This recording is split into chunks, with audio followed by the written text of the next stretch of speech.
అంతరాయ తిమిరోపశాంతయే శాంత పావనమచింత్య వైభవం తం నరం వపుషి కుంజరం ముఖే మన్మహే కిమపి తుందిలం మహః వసుదేవసుతం దేవం కంసచాణూరమర్ధనం దేవకీ పరమానందం కృష్ణం వందే జగద్గురుం శ్రీకృష్ణం వందే జగద్గురుం. భగవద్బంధువులకు, ఆత్మస్వరూపులకు, సత్యాన్వేషులకు స్వాగతం, సుస్వాగతం. పవిత్రమైనటువంటి శ్రావణ మాసంలో భక్తి, జ్ఞానము, వైరాగ్యము ఈ మూడింటి గురించి మనము మరింత దృఢంగా మన అభిప్రాయాలు, మన ఆలోచనలు ఉండాలని ఆశిస్తూ ఈ రోజు ప్రవచనమైనటువంటి నిర్వాణ దశకంలోకి ప్రవేశిస్తున్నాం. నిర్వాణ దశకం ఆత్మబోధకు సంబంధించినటువంటిది. నిర్వాణ దశకం ఇది అంత సులభంగా అర్థం కాకపోయినప్పటికీ కూడా ఇవాళ కాకపోతే రేపైనా అర్థం అవుతుంది. ఇది అర్థం కాకపోవడము అంటే ఎప్పుడు జరగదు. ఇవాళ కాకపోతే రేపు అర్థం అవుతుంది, కానీ అర్థం అవడం ఖాయం. ఎందుకంటే అసలు వినకుండా ఉండడం కంటే ఎంతో కొంత వినడం నయం కదా. విన్నప్పుడు ఏదో ఒక రోజు అది తగులుతుంది. తగిలినప్పుడు అనిపిస్తుంది, ఓకే ఇదే అప్పుడు ఆయన చెప్తుండేవారు, శంకరాచార్య చెప్తుండేవారు అని చెప్పి మనకు గుర్తొస్తుంది అనమాట. ఇందులోపల ఇప్పటి వరకు మనము 3 శ్లోకాలని పూర్తి చేసుకున్నాం. 4వ శ్లోకంలోకి ప్రవేశించాలి. 3వ శ్లోకం లోపల ఒక్క విషయము మిగిలిపోయింది. అదేంటంటే శూన్యతత్వం అంటే ఏంటి అనేది తెలుసుకునేది. సో ఒక్కసారి వాటిని మళ్ళొకసారి రిపీట్ చేసుకుందాం.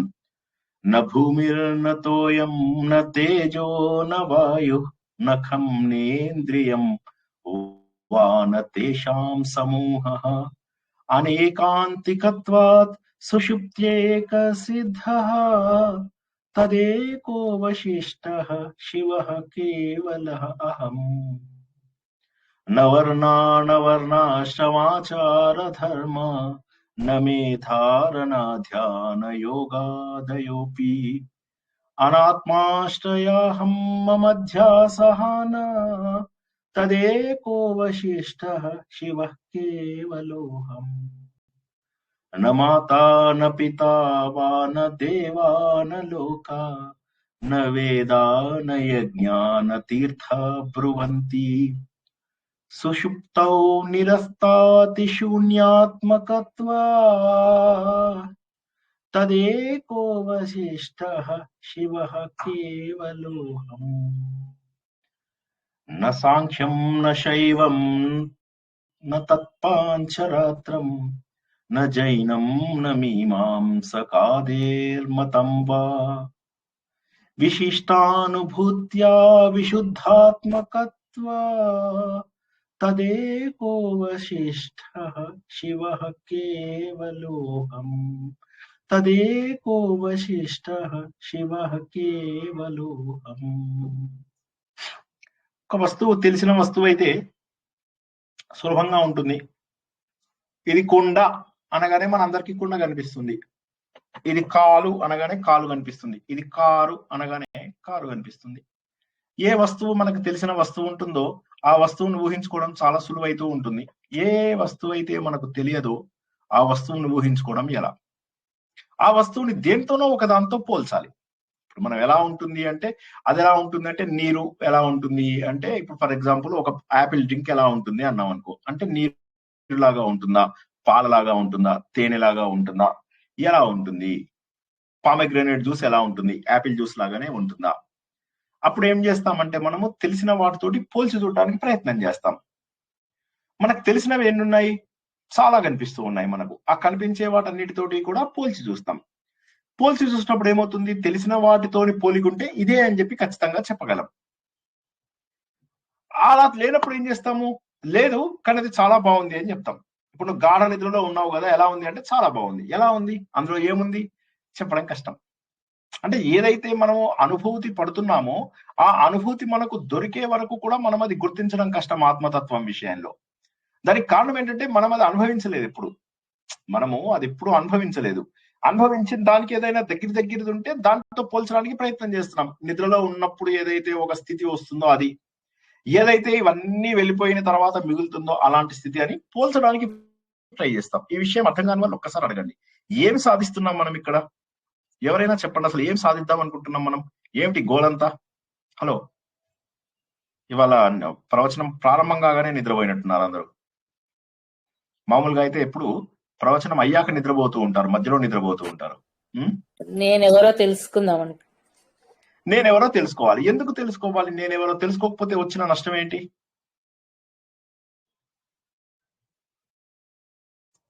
ఎవరైనా చెప్పండి. నేనెవరో తెలుసుకోకపోతే వచ్చే నష్టం ఏంటి?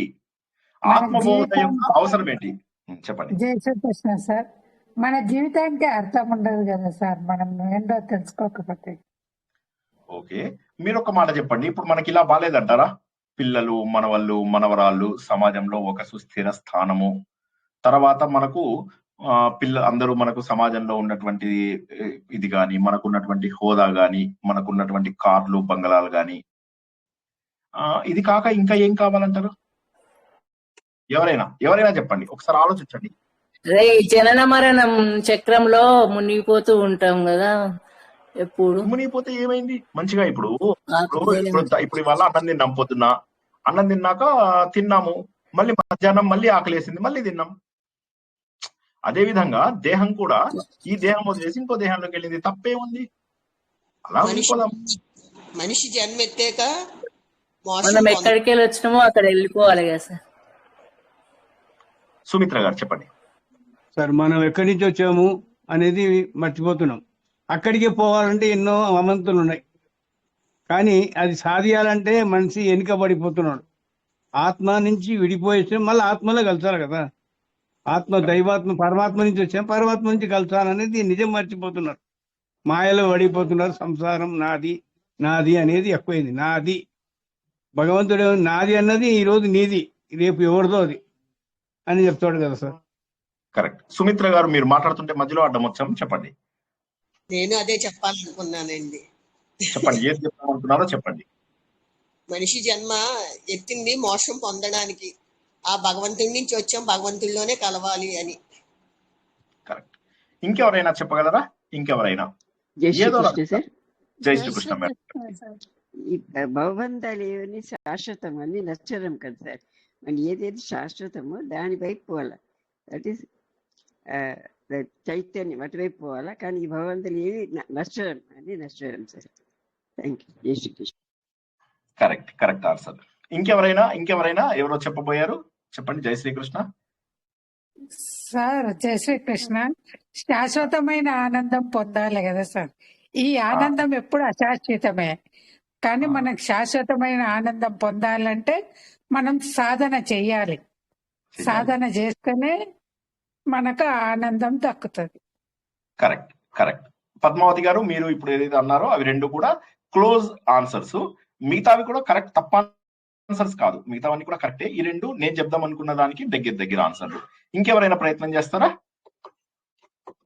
ఎందుకు ఆత్మబోధ, ఎందుకు నిర్వాణ దశకం, నిర్వాణ షట్కం, ఏకశ్లోకి, దశశ్లోకి, ఉపదేశ సహస్రి, ఇవన్నీ ఎందుకు మనకు? శివానంద లహరి, సౌందర్య లహరి, మనీషా పంచకము, సాధన, ఎన్నిసార్లు ఒకే మాట చెప్తున్నాడు. మన శంకరాభరణం సినిమా లోపల వాళ్ళు అంటాడు అన్నమాట, మీ సంగీతంలాగా కాదు మాది, సా పా సా అని దాన్ని అనేదాన్ని ఒకే దాన్ని పీకి పీకి పీకి పీకి పీకి పీకి పెడతారు, సాపాసా సంగీతం కాదు అని. ఒకే మాటను ఎంత పీకుతారు వీళ్ళు? ఎవరైనా ఎందుకు ఇలా ఒకే దాన్ని పీకి పీకి పెట్టాల్సి వస్తుంది? సరే, ఎక్కడో ఒక పాయింట్ లో స్ట్రైక్ అవుతుందని. ఇప్పుడు ఒకసారి ఎక్కడో ఒక సెకండ్ చాలు, fraction of second. And elimination process లో చెప్తున్నారు కదా, నా భూమి మీద నా తోయం అంటే ఏది కాదు, ఇది కాదు, ఇది కాదు, ఇది కాదు, ఇది కాదు అన్నప్పుడు మనం వస్తువుని చూసినప్పుడు ఇది కాదు కదా, ఇది కాదు కదా అనే ఒక, అది ఎప్పుడనేది తెలీదు అంతే. అది దానికోసమే. కరెక్ట్. ఇప్పుడు మళ్ళొక్కసారి మనం వెనక్కొద్దాం. అసలు ఎందుకు ఆత్మతత్వం మనకు అవసరము, ఎందుకు నిర్వాణ దశకం అవసరము అనే దానికి చూసినట్లయితే, హిందూ ధర్మానికి 4 పాదాలు అని చెప్పి మనం తెలుసుకున్నాం. ధర్మము, అర్థము, కామము, మోక్షము. అదే విధంగా బ్రహ్మచర్యము, గృహస్థము, వానప్రస్థము, సన్యాసము. వేదాలు కనుక తీసుకున్నట్లయితే మన వేదాలలో ఏం చెప్తాడు? వేదాల లోపల సంహిత, బ్రాహ్మణము, అరణ్యకము, ఉపనిషత్తు, ఇవన్నీ ఒకే రకంగా ఉన్నాయి. అంటే మన ధర్మంలో మనం ఎవ్వరము అనుభూతి చెందనటువంటి ఒక వస్తువు ఉంది. మళ్ళీ ఒకసారి చెప్తున్నా, జాగ్రత్తగా ప్లీజ్. కొద్దిసేపు ఇటున్నాను, నాతో ఉండండి, వదలొచ్చు, చేయి గట్టిగా పట్టుకోండి, ఉండండి. ఒకసారి ఆలోచించడం మొదలెట్టండి. మన ధర్మంలో మాత్రమే ఏదో ఒకటి ఉన్నది, అది అనుభవపూర్వకంగా మనం తెలుసుకోవాల్సింది ఉంది, ఎవరికి వారే తెలుసుకోవాల్సింది ఉంది. ఉదాహరణకి అసూయ అనుకోండి, అసూయ పక్కోని చూసి మనం తెలుసుకోము, మనకు అసూయ వచ్చినప్పుడే తెలుసుకుంటాం. అదే విధంగా గర్వం వచ్చింది అనుకోండి, మనకు తెలుస్తుంది, పక్కవాడికి వచ్చినప్పుడు మనకు తెలియదు. సో ఈ విధంగా ఏవైతే భావాలు మనంతటా మనము తెలుసుకుంటున్నామో ఈ భావాలన్నీ కూడా గుర్తుపడుతున్నాం. అవతల వాడు నాకు ఇవాళ గర్వం వచ్చిందిరా అంటే అవునా అని చెప్పి మనం దాన్ని రిలేట్ చేసుకోగలుగుతున్నాం, ఎందుకంటే అవి మనం కూడా అనుభవించాం కాబట్టి. సో ఇవన్నీ కూడా అనుభవించడం చాలా తేలిక. అలాగే ఇవాళ కారు కొన్నాను అంటే కార్ అంటే ఏంటి అని అడగారు, మీరు ఏ కారు కొన్నారు అని అడుగుతారు, ఏ బ్రాండ్ అడుగుతారు, దాని కెపాసిటీ అడుగుతారు, అన్ని అడుగుతారు, ఎందుకంటే కారు గురించి తెలుసు కాబట్టి. అదే విధంగా ప్రపంచంలో మనకు కనిపిస్తున్న ప్రతిదాన్ని కూడా మీరు వేరే వాళ్ళతో కంపేర్ చేసి చూడగలరు. ఇప్పుడు మీరు ఎక్కడో పోయి ఏ మూలకు ఏవో మన ధ్రువ ప్రాంతాలకు వెళ్ళి అక్కడ వెళ్ళిపోయి వాళ్ళతో అక్కడ పూర్తి ఆదిమ మానవులు ఉన్నారు, వాళ్ళ దగ్గరికి వెళ్ళి నేను ఇప్పుడు టర్బో ఇంజన్ ఏదో పెట్టేసి కొంటున్నాను అంటే వాళ్ళకి ఏమర్థం అవుతుంది? Air condition device with proper humidity control అంటే వాళ్ళకి ఏమర్థం అవుతుంది? అప్పుడు వాళ్ళకి చూపించాలి, ఇగో ఇది గాలి, ఇది ఇది ఇది దీన్ని టెంపరేచర్ అంటారు, దీన్ని హ్యూమిడిటీ అంటారు అని ఇలా మనం ఎక్స్ప్లెయిన్ చేయాల్సి వస్తుంది. వాళ్ళకి తెలియని విషయాన్ని చెప్పడం చాలా కష్టం. ఇప్పటి వరకు మనం తెలుసుకున్న ప్రతి ఒక్కటి, కారు, బంగ్లా, సోఫా, పిల్లలు, లోకము, దేవతలు, యజ్ఞము, యాగాలు, మన వేదాలు, మన ధర్మాలు, మన ఆచారాలు, మన పురాణాలు, ఇవన్నీ కూడా ఎంతో కొంత తెలుసు. మనకు పూర్తిగా తెలియకపోవడం అనేది అది లేదు, ఎంతో కొంత విన్నాం. కనీసం పురాణాలు అనేవి 18 ఉన్నాయని విన్నాం. ఎన్ని ఉన్నాయండి పురాణాలు మొత్తం? అసలు అప్రాక్సిమేట్ గా ఎన్ని ఉండొచ్చు పురాణాలు సుమారుగా? అష్టాదశ పురాణాలు 18. ఇంకా ఉప పురాణాలు ఎన్ని ఉంటాయి? అతి, కీల, ఇలా చాలా ఉన్నాయి పురాణాలు. 90 పాపులర్ పురాణాలు ఉన్నాయి, 90 పాపులర్ పురాణాలు, 90 పాపులర్ కాని పురాణాలు, మొత్తం 180 పురాణాలు ఉన్నాయి మనకు. ఇవి కాక మధ్య లోపల నాలాంటోళ్ళు రాసినవి ఇంకా కొన్ని పనికిరాని పురాణాలు ఉంటాయి అవి. ఇవి కాక పుక్కిటి పురాణాలు అవి కొన్ని ఉన్నాయి, ఇలా బోలెడు పురాణాలు ఉన్నాయి. సో కానీ మనకు అసలు పురాణాలు అంటూ ఉన్నాయి, అందులో 18 చాలా ముఖ్యము. ఈ 18 పురాణాలలో కూడా వేదంలో ఏ విషయాన్ని చెప్పారో పురాణాలలో అదే విషయాన్ని కథల రూపంలో చెప్పడానికి ప్రయత్నం చేస్తున్నారు. ఎందుకంటే వేదంలో చెప్పింది కఠినంగా ఉంటుంది అర్థం చేసుకోవడానికి. ఆ కఠినంగా ఉంటున్న తత్వాన్ని మనము అర్థం చేసుకోవడానికి పురాణాలలో ఇంకా కాస్త సులభం ఉంటుంది. పురాణాల లోపల దేవుడు, రూపం లేని దేవుడు సడన్ గా రూపం ఎత్తడము, ఆ రూపం ఎత్తిన తర్వాత ఈ ప్రపంచం అంతా తనే వ్యాపించి ఉండడము, భగవంతుడు వెంట్రుకలే చెట్లని, భగవంతుడి కళ్ళే సూర్యచంద్రులని, ఆయన కన్ను మూసి తెరిస్తే దివారాత్రులని, చెవులే దిక్కులని, ఇలా మనకు రకరకాలుగా చెప్తే అప్పుడు మనకు అర్థమవుతుంది. ఇప్పుడు మనం ఆకాశం చూస్తాం ఇట్లాగా చూడగానే ఓకే అర్థమైపోయింది, ఆకాశం అంటే ఆయన వెంట్రుకలు అని చెప్పేసి అర్థం చేసుకుంటాం. సో ఈ విధంగా నదులు చూస్తే ఇది ఆయన రక్తము అని చెప్పేసి అర్థం చేసుకుంటాం. సముద్రం చూస్తే ఓకే ఇది ఆయన జఠరము అని అర్థం చేసుకుంటాం. ఈ విధంగా మనకేంటంటే అర్థం కావడానికి కొంత సులభం అవుతుంది పురాణాల ద్వారా. ఇక కావ్యాలు, రామాయణ మహాభారతాలు పూర్తిగా జీవితం అంతా ఎలా ఉండాలి అనేది చెప్తాయి. ధర్మము, అర్థము, కామము, మోక్షం బోధిస్తాయి. అంటే మనకున్నవన్నీ కూడా ధర్మార్థ కామ మోక్షాలు బోధించేవే. అయితే ధర్మం గురించి ఎవరికి పెద్ద ఇంట్రెస్ట్ లేదు, అర్థకామాలు వద్దన్నా అటువైపు పరిగెడతాం. ఇక తెలుసుకోంది అసలు అది ఒకటి ఉన్నది అని కూడా తెలియంది ఏంటంటే మోక్షం. ఎందుకు నిర్వాణ దశకం అవసరము అంటే అర్థం ఏంటంటే మోక్షం అనేది ఉంది అని కూడా చాలా మందికి తెలియదు.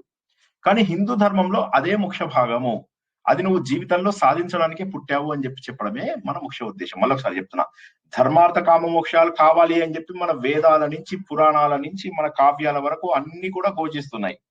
సో అవసరమైనప్పుడు మరి ఎందుకు మనము నిర్వాణం వైపుకు రావాల్సి వస్తుంది మోక్షం వైపు కంటే? ఇదొక్కటే నెగ్లెక్టెడ్ పార్ట్. ఎందుకంటే ధర్మం గురించి వీలైనంత నేర్చుకుంటాం, మనకు నచ్చింది ధర్మం అంతే. ఎంతో కొంత ఆచార వ్యవహారాలు, పోని కాళ్ళు కడుక్కోవడము, బాత్రూమ్ వెళ్తే కాళ్ళు కడుక్కోవడము, లేకపోతే వంట చేయడం శుభ్రంగా, కొంతవరకు ఏదో ధర్మం ఏదో కొద్దిగా తెలుసు అనుకుందాం. పెద్దవాళ్ళు వస్తే కాళ్ళకి దండం పెట్టడము, గురువు వస్తే సేవ చేయడము, అతిథి వస్తే పూజ చేయడము, ఇవి ఏవో కొంత ధర్మం తెలుసు. అందరికీ మరి ధర్మం తెలియకుండా ఏం లేరు. అదే విధంగా అర్థము, కామము అంటే డబ్బు సంపాదించడము, తర్వాత కోరికలు తీర్చుకోవడం, ఇది కూడా ఎవరు చెప్పక్కర్లే, ఆటోమేటిక్ వచ్చు. తెలియదల్లా ఏంటంటే మోక్షం. మోక్షం అంటే ఏంటి అంటే ఆత్మస్వరూపం. ఆత్మస్వరూపం అంటే ఏంటి తెలియదు, మోక్షం అంటే ఏంటి తెలియదు. ఇది ఎట్లుందంటే ఆ సినిమా స్వాతిముత్యం లోపల వాడు వచ్చేసి ఎవడు గొల్లపూడి మారుతిరావు వచ్చి ఈయనతో చెప్తాడు, ప్రకృతి అంటే ఎవరయ్యా అంటాడు. ఎవరు సార్ అంటాడు. అంటే స్త్రీ అంటాడు. ఆహా అంటాడు. మరి స్త్రీ అంటే ఎవరు అంటాడు. తెలియదు సార్ అంటాడు. వాడు అంటే ఆడది అంటాడు. అనగానే ఆహా అంటాడు. ఆడదంటే ఎవరో తెలుసా అంటే తెలియదు అంటే ప్రకృతి అంటాడు. అని మళ్ళీ అందులోకి సైకిల్లోకి తీసుకెళ్తాడు. ప్రకృతి, స్త్రీ, ఆడది అనే సైకిల్లోకి తీసుకెళ్తాడు. ఆ విధంగా మనం కూడా ఏంటంటే మోక్షం అంటే ఆత్మ, మోక్షం అంటే ఆత్మ స్వరూపము, నా స్వరూపం. కానీ ఇక్కడ మనం గుర్తించాలి ఏంటి నా స్వరూపం. ఎందుకు వచ్చింది ఈ ప్రశ్న అంటే మన అన్ని గ్రంథాలు కూడా మనకు మోక్షం సాధించవయ్యా అని చెప్పేసి చెబుతున్నాయి. బాబు మోక్షం సాధించకుండా నువ్వు వెళ్ళకు, మోక్షం అనేటటువంటిది నీ జీవితంలో అన్నిటికంటే కూడా ముఖ్యమైనటువంటిది అని చెప్పేసి మన గ్రంథాలన్నీ కూడా చెబుతున్నాయి. సో నువ్వు హిందువుగా పుట్టినప్పుడు మోక్షం తెలిసి తీరవలసిందే. మరి ఆ మోక్షం ఎలా ఉంటుంది మన ప్రశ్న. ఇప్పుడు తెలిసిన దాన్ని అయితే దేంతోనో ఒక దాంతో పోలుస్తాం. నేనేమంటాను, అక్కడ ఎలక్ట్రిక్ షాక్ కొడుతుంది అంటాను. ఎలక్ట్రిక్ షాక్ అంటే ఏంటో తెలియకపోతే నేను ఏం చేయాలి? తీసుకుపోయి చెయ్యి అందులో పెడతాము, అప్పుడు ఎలక్ట్రిక్ షాక్ ఒకసారి తెలుస్తుంది. ఇక ఆ తర్వాత దేన్నైనా మనం ఎలక్ట్రిక్ షాక్ తో కంపేర్ చేయొచ్చు. అసలు ఆత్మతత్వం తెలియడానికి అవకాశమే లేదు. ఎలా ఉంటుంది అంటే చెప్పలేము. కానీ మనకు తెలిసిందల్లా హిందూ ధర్మం ఏం చెప్తుందంటే ఆత్మతత్వం అనేది 2 గొప్ప లక్షణాలను కలిగి ఉంటుంది. ఇది ఒకసారి మన చేయి గట్టిగా పట్టుకోండి, వదలద్దు. మొదటిది ఏంటంటే శాశ్వతమైనటువంటిది, ఆత్మతత్వం అనేటటువంటిది శాశ్వతమైనటువంటిది. రెండవది ఏంటంటే ఇది సత్ చిత్ ఆనంద స్వరూపము. సత్ అంటే సత్యమైనటువంటి, అంటే ఎప్పటికీ మార్పు చెందనటువంటి. చిత్ అంటే చైతన్యవంతమైనటువంటి, ఎవర్ డైనమిక్. ఆనందము, ఆనందంకు వ్యతిరేక పదం లేదు. సుఖానికి దుఃఖం ఉంది, కష్టానికి సుఖం ఉంది, రకరకాల పదాలు ఉన్నాయి. కానీ ఆనందానికి వ్యతిరేక పదం లేదు. ఆనందం అనేటటువంటిది మన అసలు స్వరూపము.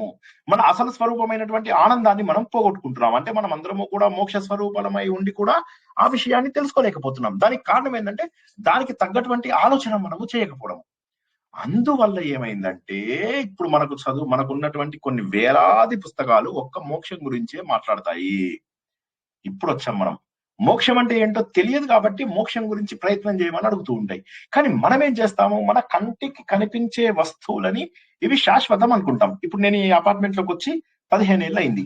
15 ఏళ్లలో నాలో ఎన్నో మార్పులు నాకు తెలుస్తుంది. ఏమని తెలుస్తుంది? జీవితం అంతా కూడా గాలి బుడగా అని చెప్పేసి తెలుస్తుంది. నల్లగడ్డం ఉండే నేను ఇవాళ తెల్లగడ్డం తోటి తయారయ్యాను. ఇంకో 15 ఏళ్ల తర్వాత ఈ గడ్డం ఉండదు, ఈ శరీరం ఉండదు. అంటే నేను శాశ్వతం కాదు అనే ఆలోచన నా లోపల రావాలి. అప్పుడే నేను మోక్షం వైపుకు పయనించేటటువంటి అవకాశం ఉంది. నా లోపల మార్పు రావాలి. ఏంటంటే అయ్యో ఇది గత 15 ఏళ్ల కింద జరిగింది, ఇప్పుడు ఇంకో 15 ఏళ్లలో ఏం జరుగుతుంది? ఆలోచన రానప్పుడు మార్పు ఎక్కడి నుంచి వస్తుందో ఒక్కసారి ఆలోచించండి. ఇప్పుడు గౌతముడు బుద్ధుడుగా మారడానికి కారణం ఏమిటి? అతను ముందు ముసలితనం ఉన్నటువంటి వ్యక్తిని చూశాడు, మరణించినటువంటి వ్యక్తిని చూశాడు, శరీరంలో వ్యాధులు రావడం చూశాడు. అంటే ఇవన్నీ కూడా వచ్చి మనుషులు చనిపోతారు అని చెప్పి తెలిస్తే రేపు నేను కూడా ఇంతే అవుతాను. మనం ఎన్నోసార్లు అనుకున్నాం, ఎంతో అందమైన వారు, జీవితంలో ఎంతో సక్సెస్ చేసుకున్న వాళ్ళు అందరూ కూడా ఇవాళ లేరు. ఆఖరికి శ్రీకృష్ణ పరమాత్మ లాంటి వాడు కూడా అవతారాన్ని చాలించవలసి వచ్చినటువంటి అవకాశం వచ్చింది. అంటే దీన్ని బట్టి ఏమర్థం అవుతుంది మనకు అంటే మనం వదిలేసి వెళ్ళిపోవాలి. ఎందుకు? మళ్ళీ గీతాంజలి సినిమాని మనం ఉదాహరణగా తీసుకుందాం. అందులో ఏమంటుంది? నేను ఎందుకు చచ్చిపోవాలి? నేనే ఎందుకు చనిపోవాలి? అందరూ బాగానే ఉన్నారు కదా, నేను ఎందుకు చనిపోవాలి? హీరోని కూడా అదే ప్రశ్న అడుగుతుంది, నేను ఎందుకు చనిపోవాలి? నువ్వు నన్ను కాపాడతావా? ఇప్పుడు మనకు అర్థం కావడం ఏంటంటే చనిపోవడంతో నా జీవితం ఆగిపోయిందా? అందుకోసమని ఇటువంటి ప్రశ్నలన్నిటికీ కూడా జవాబిచ్చేదే వేదాంతము. ఆ వేదాంతం అనేటటువంటిది ఏమవుతుందంటే మనకు లేదు బాబు, జీవితం ఎండవడం అనేది ఎప్పుడు జరగదు. ఇది ఒక చిన్న కామ అంతే. ఒక చెట్టు మీదకి పక్షులన్నీ వస్తాయి, వచ్చి కొద్దిసేపు ఉండి మళ్ళీ అక్కడి నుంచి అన్ని వెళ్ళిపోతాయి. రాముడు భరతుడితో ఏమంటాడు? దుంగలన్నీ కలిసి వెళ్తుంటాయి నీళ్ళ ప్రవాహం లోపల, కొద్ది దూరం కలుస్తాయి, మళ్ళీ తర్వాత విడిపోయి వెళ్ళిపోతుంటాయి ఏ ప్రవాహానికి తగ్గట్టుగా. రాముడు భరతుడికి చెప్పిన మాట ఇది, వాల్మీకి రామాయణంలో ఉన్నది. ఇందాక చెప్పింది హిరణ్యకశిపుడిది 1,00,000 సార్లు చెప్పుకున్నాం మనం. అంటే ఏంటి? మనకి ఎప్పుడు ఆశ్చర్యం కలగాలి. అంటే నేను ఇవన్నీ వదిలేసి వెళ్ళిపోవాలా? నా పిల్లలని, నా భార్యని, నా అమ్మని, నా నాన్నని, నా స్నేహితులని, నా బంధువులని అందరినీ వదిలేసి వెళ్ళిపోవాలా? ఇంత డబ్బు సంపాదించని డబ్బంతా ఇక్కడే వదిలేసి వెళ్ళిపోవాలా? ఈ జన్మ లోపల సంపాదించిన హోదా ఏమైంది? ఈ జన్మ లోపల సంపాదించినటువంటి బంధువులు ఏమయ్యారు? ఈ జన్మలో సంపాదించినటువంటి స్నేహితులు ఏమయ్యారు? ఈ జన్మలో సంపాదించినటువంటి జ్ఞానం ఏమైంది? ఇక్కడ ఆగిపో. జ్ఞానం తప్ప మిగతాది ఏది పట్టుకెళ్ళదు. Beautiful point. జ్ఞానం తప్ప అన్ని ఇక్కడే వదిలేసి వెళ్ళిపోవాలి. ఒక జ్ఞానం మాత్రము, పాపపుణ్యాలు మాత్రము నెక్స్ట్ జన్మకి వెళ్తాయి. ఈ జన్మలో నేర్చుకున్న వాసన సంస్కారాలు ఇవన్నీ తర్వాత జన్మకు వస్తాయి. ఇక్కడ కాక అర్థం కాని వాళ్ళు అడగండి, ఎందుకు మనకు మోక్షం కావాలి అంటే దేని నుంచి అయితే విడిపోయామో అక్కడికి చేరుకోవాలనేది ఒకటి. శాశ్వతమైనటువంటి దానికోసం మనం ప్రయత్నం చేయాలి. ఇదన్నీ అశాశ్వతమా? మీరే ఆలోచించండి ఒకసారి. టెంపరీగా మీ ఫ్రెండ్ ఎవడో ఉంటాడు, ఒకటి 15 రోజులు నేను నీతో ఫ్రెండ్లీగా ఉంటాను, తర్వాత ఉండను అంటే మీరు ఒప్పుకుంటారా? అట్లెట్లా, నాకు పర్మనెంట్ ఫ్రెండ్షిప్ ఉండాలంటారు. ఆరెంజ్ అని ఒక సినిమా వచ్చింది, ఎవరైనా చూసారా అండి? ఆరెంజ్ అని ఒక సినిమా, ఒక కళాఖండం, అది చిరంజీవి కొడుకు చేశారు ఆ సినిమా, ఎవరైనా చూసారా? హలో, చూసామండి. చాలా తక్కువ మంది చూసారు. అయ్యయ్యో ఎలా మరి నేను సినిమా ఎక్స్ప్లెయిన్ చేయడం మీకు? సినిమాలు చూడరు, ఆత్మతత్వము తెలుసుకోరు, వెబ్ సిరీస్లు చూడరు, క్రైమ్ స్టోరీస్ తెలుసుకోరు, ఎట్లా మీతో నేను వేగేది? ఆ సినిమా లోపల హీరో అంటాడు, నేను ఎంతకాలం ప్రేమిస్తారు, అంత ఎక్కువ కాలం ప్రేమించలేనేమో అన్న ఉద్దేశంతో ఆ మూవీ తీశారు. అది కూడా మన మన మన మన మన ఆత్మతత్వానికి పనికొస్తుంది సార్. నిజంగా కూడా యాక్చువల్ గా చెప్పాలంటే అది ఒక యాంగిల్ లో చూస్తే కరెక్ట్ గానే ఉంది. అది ఇట్స్ వండర్ఫుల్ మూవీ. ఆ మూవీని, ఆ మూవీ లాంటి మూవీ నేను చెప్తున్నా కదా, ఒక 10-15 ఏళ్ల గ్యాప్ లోపల చూడలేదు. అవును, చూడటానికి అంటే దాంట్లో రియాలిటీ తెలియని వాళ్ళకి ఏంటి ఇంత విడ్డూరంగా తీసాడు అనిపిస్తుంది. సో అందులోపల హీరోయిన్ ఏమంటుంది, నాకు ఇదే ప్రేమ శాశ్వతంగా కావాలి. హీరోయిన్ ఏమంటుంది, ముందు వీడు చెప్పినటువంటి కాంట్రాక్ట్ ఒప్పుకుంటుంది, కొన్ని రోజుల పాటే నేను ప్రేమగా ఉండగలను. అందరూ మ్యూట్ లో ఉండండి ఒకసారి. మనము అయితే అప్పుడు ఏమంటాడు, అలా ఉంటాడు. ఉన్న తర్వాత ఇప్పుడు తెలిసిందా, ఇలా మనం కొన్ని రోజులే కలిసి ఉండడం వల్ల ఎంత ఆనందంగా ఉందో, ఇదే ప్రేమ అని చెప్తాడు. ఇప్పుడు హీరో ఏమంటాడు, అప్పుడు నాకు అర్థమైంది, నువ్వు చెప్పిందంత అర్థమైంది అని. వెరీ గుడ్, అయితే నీకు నా కాన్సెప్ట్ నచ్చింది అన్నమాట. నచ్చింది, కానీ ఇదే నాకు పర్మనెంట్ గా కావాలి అని అడుగుతుంది. పర్మనెంట్ గా ఉండడం అసంభవము. పర్మనెంట్ గా ఉండడం అనేటటువంటిది అసంభవం. ఆ పర్మనెంట్ ఒక్కటే, భగవంతుడు ఒక్కడే పర్మనెంట్. బ్రహ్మ సత్యం జగత్ మిథ్య జీవో బ్రహ్మైవ నాపర. భగవంతుడు ఒక్కడే సత్యము. అందుకోసమే మాటకి చెప్పేది ఏంటంటే, ఒక్క భగవంతుణ్ణి నమ్ముకుంటే చాలు. నిర్వాణ దశకం లాంటి విషయాలు కూడా చెప్పేది ఏంటి ఇక్కడ, మన గురించి మనం తెలుసుకోవడమే, భగవంతుడి గురించి తెలుసుకోవడం. ఎందుకంటే మన లోపల క్రమ పద్ధతిలో వచ్చేటటువంటి మార్పు మనని భగవంతుడికి దగ్గరగా చేస్తుంది. అప్పుడు మనం ఆత్మస్వరూపులం అవుతాము. భగవంతుడు ఏం చెప్పాడు మనకు, ఈ జ్ఞానం తెలియాలనే ఆయన ఏం చెప్పాడు మనకు భగవద్గీత లోపల 13వ అధ్యాయం 14వ అధ్యాయం లోపల ఆయన మనకు చాలా క్లియర్ గా చెప్పాడు. ఏమని చెప్పాడు, బాబు ఈ ప్రపంచంలో ఉన్నవన్నీ 2 భాగాలు, ఒకటేమో చైతన్య భాగం, ఒకటేమో జడ భాగం. చైతన్య భాగం అనేటటువంటిది నేనే, జడ భాగం నాలోంచి వచ్చింది, కానీ ఇది మార్పు చెందుతుంది. జడ భాగం ఏదైతే ఉంటుందో ఇది మార్పు చెందుతుంది. చైతన్య భాగం అనేటటువంటిది కాన్స్టెంట్ ఉంటుంది. మీరందరూ ఈ జడ భాగం ని చూసి దిస్ ఇస్ పర్మనెంట్ అనుకుంటున్నారు, కానీ యాక్చువల్ గా పర్మనెంట్ ఇది ఈ చైతన్య భాగం. అండ్ ఈ చైతన్య భాగం మీరందరూ కూడా ఈ చైతన్యాన్ని గుర్తించండి అని చెప్పేసి 15వ అధ్యాయంలో చెప్తాడు. మమైవాంశో జీవలోకే, నా ఫేవరెట్ శ్లోకం. చాలా ఒక్కసారి అర్థం చేసుకుంటే కళ్ళలోంచి నీళ్ళు వస్తాయి. ఎంత బ్యూటిఫుల్ పాయింట్ అండి ఇది. భగవంతుడు అంత భగవంతుడే చెప్తున్నాడు, ఇది చైతన్యం అనేటటువంటిది ఒకటి ఉంది, శూన్యం కాదు ఇది, ప్రపంచం అంతా వ్యాపించి ఉన్నటువంటిది. ఈ ఆనందంని ఏదైతే మనకు భగవద్గీత అంటామో అది అద్వైత సారము. అద్వైతము, రెండవది లేదు. రెండవది లేదు అని చెప్పడానికి కారణం ఏంది, ఒకటే కదా అని చెప్పచ్చు. కానీ రెండవది లేదు అని చెప్పడానికి కారణం ఏంటంటే మనకు రెండవది కనిపిస్తున్నది, ఎదురుగా కనిపిస్తున్నదని అశాశ్వతం ఎలా చెప్పగలుగుతాం?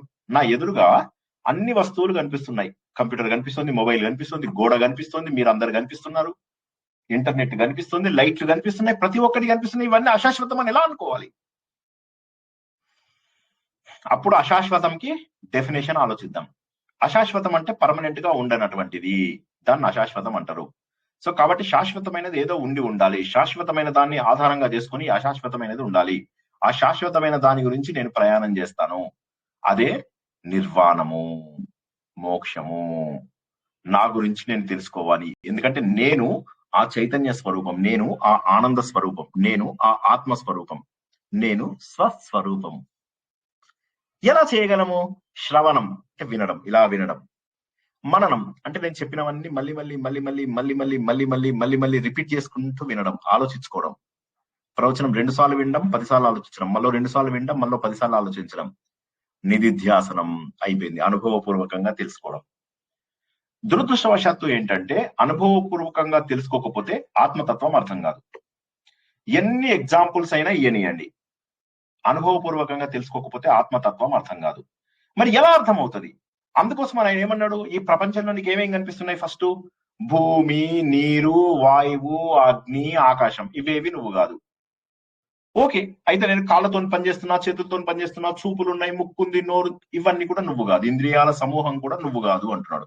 అంటే ఆయన ఏం చేస్తున్నాడు అంటే నీకు కనిపించేది ఒక్కొక్క దాన్ని తీసి పడేస్తున్నాడు. ఫస్ట్ ఇది నువ్వు కాదు, ఇది నువ్వు కాదు, ఇది నువ్వు కాదు, ఇది నువ్వు కాదు. నేను ఎవరిని అంటే శరీరం ఎట్లా అవుతావు నువ్వు? చిన్నప్పుడు ఇంత బేబీలాగా ఉండేవాడివి, ఇప్పుడు గాడిదలాగా ఇంత ఎత్తయ్యావు. ఎలా నువ్వు అవుతావు? కాబట్టి కాదు. సో కాబట్టి నువ్వు కాదు. సో నేను శరీరాన్ని కాదు. మరి ఎవరిని నేను అంటే ప్రతి శ్లోకంలో 2 లైన్లు ఏంటంటే నువ్వెవరు కాదు అని చెప్పి చెప్తున్నాడు ఆయన. ప్రతి శ్లోకంలో మీరు చూడండి. 3వ లైన్ లోపల ఏం చెప్తున్నాడంటే ఆయన ఎందువల్ల కాదు అనేది చెప్తున్నాడు. 4వ దాంట్ లోపల నువ్వు పరమాత్మ స్వరూపము, శివం కేవల అహం, నువ్వు పరం అని చెప్పేసి చెప్తున్నాడు. 4వ లైన్ ఎప్పుడు మారదు. 1, 2 మారుతాయి. 3 లోపల ఎందువల్ల అనే కారణం తెలుస్తుంది. మొదటి దాంట్లో ఏం చెప్పాడు? ఈ ఇంద్రియాలు, ఈ భూమి, ఇవన్నీ కూడా రకరకాలుగా మారిపోతూ ఉన్నాయి. మారిపోయేది ఏది కూడా శాశ్వతం కాదు. కానీ నిద్ర లోపల ఒక మారనటువంటి తత్వం ఉంది, ఒకే సిద్ధ ఆనందమైనటువంటిది ఉంది. అలాంటి ఎగ్జాంపుల్ ఉన్నటువంటి ఆ ఎగ్జాంపుల్ కి సంబంధించినటువంటి ఆత్మస్వరూపాన్ని నేను, మంగళ స్వరూపాన్ని, ఆనంద స్వరూపాన్ని నేను అని చెప్పేసి మొదటి శ్లోకంలో చెప్తాడు. 2వ శ్లోకంలోకి వచ్చేసరికి ఏమంటాడు? బాబు, నువ్వు నీ శరీరం కాదు అని నీకు అర్థమైపోయింది. కనిపిస్తున్న బయట ప్రపంచ వస్తువు కాదు నువ్వు కానీ అర్థమైంది. అంటే ముందు ఆయన ఏం చెప్తున్నాడంటే నువ్వు ఏది అని చెప్తున్నాడు పాపం. కానీ ఏది అని చెప్పే ముందు ఏవేవి కాదో ఎగ్జాంపుల్స్ ఇస్తున్నాడు. నేను ఎవరిని? నేను, నా పేరు శ్రీనివాస్. ఓకే, పేరు నువ్వు కాదు. ఓకే, పేరు పెట్టక ముందు కూడా నువ్వు ఉన్నావు. ఓకే, నేను ఈ శరీరం లేక ముందు కూడా నువ్వు ఉన్నావు. ఓ, అయితే నేను శరీరాన్ని కాదు. అయితే నేను ప్రకృతి లోపల కలిసిపోయా కదా, నేను భూమి లోపల కలిసిపోయాను ఒక విత్తనం లాగా. కాబట్టి నేను భూమిని కాదు. వాయువులో కలిసిపోయి నా కారణ శరీరం వాయువులో కలిసిలా వెళ్తుంది. అర్ధరాత్రి పూటే నాకు దెయ్యాలు జ్ఞాపకం వస్తాయి, తెల్ల దెయ్యాలు. అలా గాలిలో కలిసిపోయి వెళ్ళిపోతా. కాబట్టి నేను అది నేను. కాబట్టి నేను వాయువుని. అది కూడా నువ్వు కాదు. మరి నేను ఎవరిని? ఆయన ఏమంటాడంటే ఇవన్నీ కూడా ఆత్మ కాని వాటిని ఆశ్రయించుకున్నాయి. అనాత్మాశ్రయాహం మధ్యాసహాన. నేను భ్రాంతులన్నింటినీ కూడా, ఇవన్నీ భ్రాంతులు, ఇవన్నీ నిజాలు కాదు. భ్రాంతి అంటే ఏంటి? లేనిది ఉన్నట్టుగా ఊహించుకుంటే దాన్ని భ్రాంతి అంటాం. ఈ భ్రాంతులన్నీ నేను కాదు అని చెప్పేసి 2వ శ్లోకంలో చెప్తున్నాడు. 2వ శ్లోకంలో ఏమంటున్నాడంటే నువ్వేమనుకుంటున్నావు?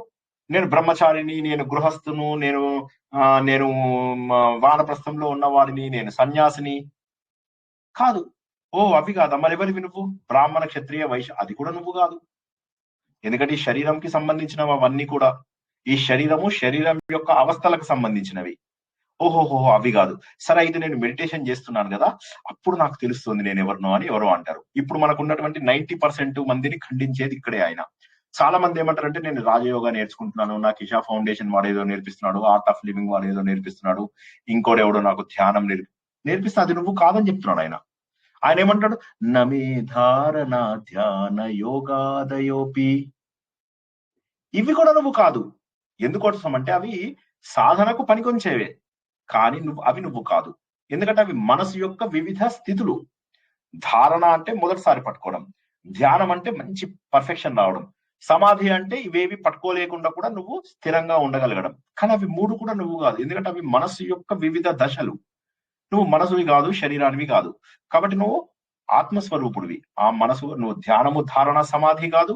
నువ్వు కులంతోని సంబంధం లేదు నీకు, నువ్వు ఉన్నటువంటి వయస్సుతో సంబంధం లేదు. నువ్వు వయస్సువు కాదు, నువ్వు కులంవి కాదు, నువ్వు కుల ధర్మాలు, ఆచార ధర్మాలు ఇవేమి కాదు నువ్వు. ఎందుకంటే ఈ జన్మలో నేనే ఇలా పుట్టాను, వచ్చే జన్మలో కుక్కలాగా పుడతా, ఇంకో జన్మ లోపల పందిలాగా పుడతా. సో కాబట్టి నేను శరీరాన్ని కాదు కాబట్టి రకరకాలుగా మారిపోతున్నాను. నేను మారిపోయే అవకాశం ఉంది. ఇవేవి నేను కాదు. ఎందుకోసం అంటే ఇవన్నీ ఆత్మను పట్టుకొని లేవు అని చెప్పేసి 2వ శ్లోకం లోపల నువ్వు ధారణ, ధ్యానము, యోగము ఇవన్నీ కాదు, ఎందుకంటే అవి మనస్సు యొక్క చలనాలు అని చెప్పేసి 2వ శ్లోకంలో చెప్పారు. 3వ శ్లోకంలోకి వచ్చేసరికి ఏమన్నాడు?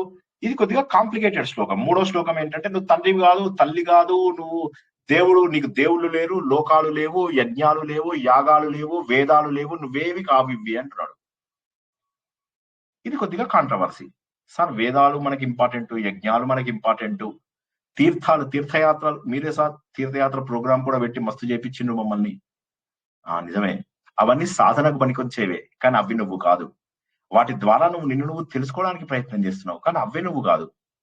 చాలా మంది అనుకుంటూ ఉంటారు, ఓకే ఓకే నాకు అర్థమైపోయింది, నేను వేదం చదివిన వాడు వేదవిధుడు, వాడే భగవంతుడు అయిపోతాడు, కానీ సాధన ద్వారా అవుతాడు, కానీ తను వేదం కాడు. అదే విధంగా యజ్ఞం చేస్తుంటే నువ్వు ఒక కార్యం చేస్తున్నావు. కర్మకాండలు ఎప్పుడూ కూడా నీకు జ్ఞానం ఇవ్వవు. జ్ఞానం ఇస్తే తప్ప నీకు మోక్షం రాదు. సో జ్ఞానాన్ని ఇవ్వడానికి వేదం పనికి వస్తుంది, నీ మనస్సును శుద్ధి చేయడానికి కర్మకాండాలు పనికి వస్తాయి. మళ్ళీ ఒకసారి చెప్తున్నా, మనస్సుని క్లీన్ చేయాలి, మనస్సు అంతా స్థిరంగా ఉండాలి. దీనికోసం యోగాసనాలు చేస్తాము, మనము కర్మకాండాలు చేస్తాము, దర్శనాలు చేస్తాము, యాత్రలు చేస్తాము. వీటన్నిటి ద్వారా మన మనస్సుని స్థిరంగా ఉంచుకోవడానికి ప్రయత్నం చేస్తాము. శరీరం శుద్ధిగా ఉండడం కోసం అని చెప్పి స్నానాలు ఇవన్నీ చేస్తాము. బంధాలన్నీ పెట్టుకున్నాం, కానీ ఇవేవి నువ్వు కాదు. మరి ఎందుకు నువ్వు కాదు అంటే ఇవన్నీ కూడా శూన్యవాదానికి దగ్గరగా లేవు. శూన్యవాదం అంటే ఏంటి? ఇప్పుడు మనము శూన్యవాదం గురించి తెలుసుకుందాం. మనము బుద్ధిస్టుల లోపల శూన్యవాదం అని ఉంది. వాళ్ళు ఏమంటారు? బుద్ధిస్టుల లోపల ఏమంటారంటే ఇదంతా కూడా శూన్యం అని చెప్పేసి అంటారు వాళ్ళు. ఇప్పుడు మనం ఏమంటున్నాం? ఆత్మస్వరూపం అని చెప్పేసి చెప్పుకున్నాం. మనం అంతా ఏమనుకుంటున్నాం అంటే ఇక్కడ ఒక ఆత్మస్వరూపం ఉంది, ఇది బ్రహ్మానందం అని చెప్తున్నాం. వాళ్ళు ఏమంటారంటే బ్రహ్మానందం లేదు, ఆత్మస్వరూపం లేదు, ఏమీ లేదు, కనిపిస్తున్నదంతా కూడా మాయ, శూన్యం, జీరో. మనం కూడా జీరో అనే అంటున్నాం, కానీ ఈ జీరోని మనం ఏమంటున్నాం అంటే పరిపూర్ణమైన స్థితి. ఒక్కసారి ఇక్కడ ఆపుతా నేను, కొద్దిగా మీరు అడగాల, ప్రశ్నలు అడగాలి. జీరో అంటే శూన్యం అని చెప్పి బుద్ధిస్టులు అంటున్నారు. జీరో అంటే పరిపూర్ణ దశ, అంటే తప్పులు లేనటువంటి దశ, వంకలు పెట్టలేనటువంటి దశ జీరో. జీరోలో వంకలు ఎన్ని ఉంటాయండి? హలో, జీరోలో వంకలు ఎన్ని ఉంటాయి?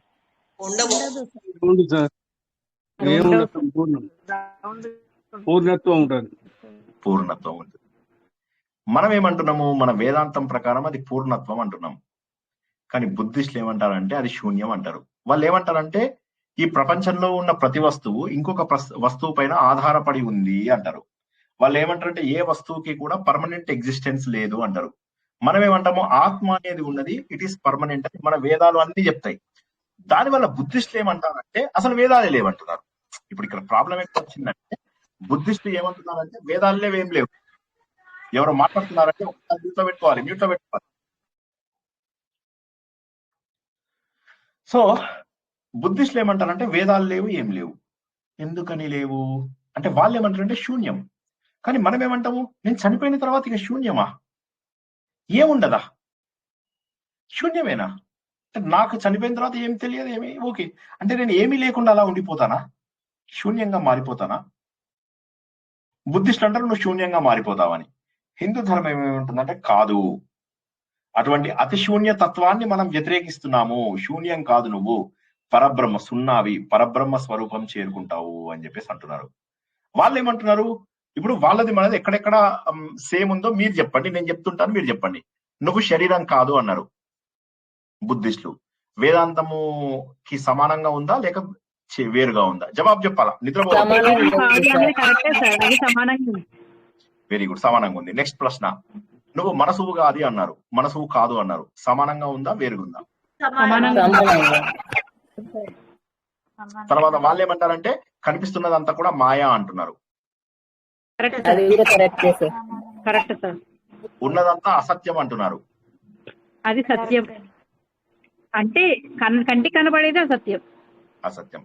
తర్వాత వాళ్ళు ఏమంటారంటే ఇవన్నీ కూడా మన భావనలు అన్న, ఇవన్నీ మనం ఊహించుకున్న మన శరీర లేక మనసు యొక్క భావనలు, మన సంకల్ప వికల్పాలు అంటారు. కరెక్ట్ సార్, అది రజోగుణ తమోగుణ సత్వగుణాల ద్వారా అవి మనస్సు చేసే మార్పులు. సో ఇప్పుడు వాళ్ళది మనది తేడా ఇంతవరకు సేమ్ ఉందా? ఒకసారి అందరూ అర్థం కాని వాళ్ళు అడగాలండి, అర్థమైన వాళ్ళు సరే జవాబు చక్కగా చెప్తున్నారు, అర్థం కాని వాళ్ళు అడగండి, నేను ఆపుతాను. ఒక 5 నిమిషాలు చర్చకే పెట్టుకుందాం. మీరు అడగకపోతే ఇది ముందుకెళ్ళాం మనం. నాకు అది ప్రాబ్లం ఏంటంటే ప్రతి వారం నేను ఒకటే చెప్పాల్సి వస్తుంది. మీరు అర్థమైందని అంటే నేను ముందుకెళ్తా. చాలా బ్యూటిఫుల్ కాన్సెప్ట్స్ చెప్పుకుంటున్నాం మనం, అంటే ప్రామిస్ చెప్తున్నాను, ఎంత గొప్ప విషయాలు తెలుసుకుంటున్నామో. అడగండి, ప్రశ్నలు అడగకపోతే ఏం అర్థమవుతుంది? ఇంకా మీరు ప్రశ్నలు కూడా జవాబు అడగకపోతే ఇది నేనేమన్నాను? సోమవారం ఒక్కరోజు కొద్దిగా కష్టపడండి, మిగతా అన్ని రోజులు మీరు ఎట్లా ఎంజాయ్ చేసినా నేనేమనుకోను, పడుకొని విన్నా నేనేమనుకోను. సోమవారం రోజు నాడు కొద్దిగా జాగ్రత్తగా మైండ్ పెట్టాలని చెప్పి చెప్తాను నేను. సోమవారం నాడు మైండ్ ఇటు ఉంచండి, ఓకే, ఇటు పెట్టండి, ఒక్కసారి ఆలోచించండి. ఆలోచిస్తేనే కానీ ఇది అర్థం కాదు, ఈ పాయింట్ ఆలోచిస్తే గానీ అర్థం కాదు. ఎందుకంటే అర్థం కానప్పుడు ఎన్నిసార్లు విన్నా మళ్ళీ అదే అది కరెక్ట్ పద్ధతి. జై శ్రీకృష్ణ సార్. వేదం ప్రమాణం కదా మనకి సార్. వాళ్ళు వేదం ప్రమాణం కాదని అంటున్నారు కదా, మరి దేని ప్రమాణం తీసుకుంటారు? ఇప్పటి వరకు ఉన్న పాయింట్లు సార్ చెప్పింది ఏకీభవించవచ్చా లేదా అని అడిగారు. అంతవరకు ఏకీభవించవచ్చు, అంతవరకు ఏకీభవించవచ్చు. కానీ వాళ్ళు మనమేమంటాము, మన వేదాల ద్వారా మనకేముంది, ధర్మము, అర్థము, కామము, మోక్షము. అంటే మనకు మోక్షం అనేది ఒకటి ఉంది అని చెప్తున్నారు. మనం ఆత్మస్వరూపులం అని చెప్పేసి మన వేదాలు ఘోషిస్తున్నాయి, మన ఉపనిషత్తులు ఘోషిస్తున్నాయి. మనకు బ్రహ్మణం, సంహిత, బ్రాహ్మణము, అరణ్యకము, ఉపనిషత్తు మొత్తము ఆత్మజ్ఞానమే. సో ఉపనిషత్తుల్లో ఆత్మజ్ఞానం ఉంది. వాళ్ళు ఏమంటారంటే మీ ఉపనిషత్తులు రాంగ్ అని చెప్పేసి చెప్తున్నారు. వాళ్ళు ఏమంటారంటే అది శూన్యం, అక్కడ ఏం లేదు ఇంకా అంటారు. ఉదాహరణ వాళ్ళు చెప్పే ఉదాహరణ ఏంటంటే, ఇప్పుడు నువ్వు ఆకాశం వైపు చూసావు. ఆకాశం వైపు చూసినప్పుడు అక్కడ గంధర్వ నగరాలు, మనం మీరేమంటారు వాటిని, గంధర్వ నగరాలు అని అంటారా? ఆకాశాన్ని చూసి చిన్నప్పుడు అనుకునేవాళ్ళు గంధర్వ నగరాలు, గంధర్వులు కట్టిన బిల్డింగ్స్ అని చెప్పేసి అనేవాళ్ళు. ఆకాశం లోపల బిల్డింగ్స్ కనిపిస్తూ ఉంటాయి, గంధర్వ నగరాలు. అవన్నీ శాశ్వతమా అంటారు వాళ్ళు. శాశ్వతం కాదు. అవన్నీ కూడా వాతావరణంలో ఉన్నటువంటి పరిస్థితుల వల్ల ఏర్పడినటువంటి సంఘటనలు, అంతేగాని అవి శాశ్వతం కాదు. ఇది ఒక ఉదాహరణ ఇస్తారు. అక్కడ ఏమి లేదు అని చెప్తున్నారు వాళ్ళు. అక్కడ ఏమి లేదు కదా అంటున్నారు. మనమేమో గాఢ నిద్రని ఉదాహరణగా తీసుకుంటున్నాం. వాళ్ళు ఏం చేస్తున్నారు అంటే స్వప్నావస్థని ఉదాహరణగా తీసుకొని స్వప్నంలో ఉన్నంత వరకు కూడా నువ్వు నిజం అనుకున్నావు, కానీ స్వప్నం నుంచి బయటకు వచ్చిన తర్వాత అది తప్పని చెప్పి తెలిసింది కదా. అదే విధంగా ఇదంతా కూడా తప్పే అంటారు వాళ్ళు. మనం ఏమంటాం, ఇదంతా ఆత్మతత్వం అని మనం చెప్తే ఒక శాశ్వతమైనది ఉన్నది అని చెప్పేసి మనం చెప్తున్నాం. వాళ్ళు ఏమంటారంటే శాశ్వతమైనది ఏది లేదు అని చెప్తున్నారు. దానికి ఉదాహరణ ఏం చెప్తారో ఇంకొక ఉదాహరణ చెప్తాను, మీకు అర్థమవుతుందేమో, ట్రై చేయండి. ఉదాహరణకి నేను ఒక కొవ్వొత్తి వెలిగించాను. ఈ దీపము మనకు కాన్స్టెంట్ గా ఉన్నట్టుగా అనిపిస్తుంది, కానీ ఈ దీపం కాన్స్టెంటా లేకపోతే ప్రతి సెకండ్ ఇక్కడి నుంచి ఏదో కరిగిపోయి దీపంగా దాన్ని ఉంచుతుందా? ఏదో కరిగిపోయి దీపంగా దాని నుంచి ఒక కొవ్వు ఒక నిప్పుకు కలిసి మాయమైపోయి అది వెలుతురుగా మిగిలి అది ఎగిరిపోతుంది. అలాగే వస్తుంది, అది ఎగిరిపోతుంది, అలాగే వస్తుంది, ఎగిరిపోతుంది. కొద్దిసేపటికి మొత్తం కొవ్వొత్తి కరిగిపోతుంది. అదే విధంగా మనమందరం కూడా కొవ్వొత్తి లోపల చిన్న కణాలం. మనమందరము ఇందు లోపల జీవితం వచ్చింది, మనకు జీవితం అయిపోయాక గాలిలో కలిసిపోతున్నాం. ఇప్పుడు ఆ గాలిలో కలిసిపోయిన ఆ చిన్న నిప్పు కనిక ఏదైతే ఒక క్షణం పాటు మనకు వెలుతురు ఇచ్చిందో అది ఇప్పుడు ఎక్కడ ఉందంటారు? ఎవరైనా జవాబు చెప్పగలరా? కష్టంగా ఎవరైనా జవాబు చెప్పని వాళ్ళు ప్రయత్నం చేయడానికి ట్రై చేయండి. ఇప్పుడు ఒక్క నిమిషం, ఇది ఒక్కసారి అర్థం కాని వాళ్ళు అడగండి. కొవ్వొత్తి ఉదాహరణ అర్థం కాని వాళ్ళు అడగండి. నిప్పురవ్వ గాలిలో కలిసిపోతుంది సార్. నిప్పురవ్వ గాలిలో కలిసిపోతుంది. సో అందులో ఏం లేదు ఇక, శూన్యమే కదా, అది శూన్యం. అది చెప్పండి కొవ్వొత్తి గురించి చెప్పండి. సుమిత్ర గారు ఒకసారి మీకు ఇది అర్థమైందా లేదా చెప్పండి. కొవ్వొత్తి ఉంది, కొవ్వొత్తి ఒకే దీపం ఒక్కటేనా, లేకపోతే దీపము ఆ దీపం రావడానికి అనుక్షణము ఏదో ఒకటి మార్పు చెందుతుందా తన అవస్థ నుంచి? దీపం ఒక్కటేనా, కొవ్వొత్తిది దీపం ఒక్కటేనా? ఒక్కసారి మీరు ఆలోచించండి. దీపంలో ఉన్న కొవ్వొత్తి ఒకటేనా, కొవ్వొత్తిలో ఉన్న దీపం ఒకటేనా? దీపం వేరు, కొవ్వొత్తి వేరు. కాదు, దీపంలో ఉన్న వెలుతురు మనం చూసి ఏమనుకుంటున్నాం, ఆ వెలుతురు అలా కాన్స్టెంట్ గా ఉంది అనుకుంటున్నాం. కానీ అది కాన్స్టెంట్ గా ఉండదు. ప్రతి క్షణము దాంట్లో కొంత కొవ్వు, కొంత ఈ అగ్ని, ఈ రెండు కలిసిపోయి దీపంగా ఇస్తున్నాయి. సో దీపం అనేది శాశ్వతం అని మనం అనుకుంటున్నాం, కానీ దీపం శాశ్వతం కాదు. ఎందుకంటే కొవ్వొత్తి ఇలా కరిగి ఇక్కడ ఉన్నంత వరకు మనం శాశ్వతం అనుకుంటాం. చివరికి దీపం, ఈ కొవ్వొత్తి మొత్తం కరిగిపోయిన తర్వాత దీపం ఉంటుందా మీకు? ఉండదండి. అంటే ప్రతి క్షణము కూడా అందులో ఎంతో కొంత కొవ్వు తనని తను మార్చుకుంటోంది దీపంగా. Yes or no? అర్థం కాని వాళ్ళు అడగండి. ఈ పాయింట్ కొద్దిగా కష్టం, నాకు తెలుసు.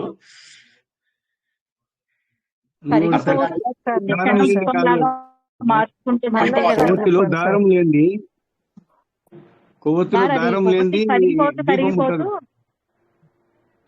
అంటే మన మెదడులు కూడా పదును పెట్టి పరమాత్మలో కలిసిపోవాలంతే కదా. మైండ్ మిగులుతుంది కదా సార్, అది పరమాత్మ. ఆ వెలుగు ఇక్కడ పరమాత్మ ఒప్పుకోవట్లేదు, వాళ్ళు ఒప్పుకోవడం లేదు. పరమాత్మ ఒప్పుకోవడం లేదు, శూన్యం అంటున్నారు. వాళ్ళు ఏమంటున్నారంటే ఈ కొవ్వొత్తి, ఈ కొవ్వు శాశ్వతం కాదు, ఈ పైన దీపం కూడా శాశ్వతం కాదు. ఎందుకంటే కొవ్వు కరిగిపోయేదే, దీపము కొంత పోయిన తర్వాత కరిగిపోయేదే అంటున్నారు. కానీ దీపం మారిపోయినా కూడా కింద మైనం అట్లా మిగులుతుంది కదా సార్. మిగలదు, మైనం మొత్తం కరిగిపోయింది.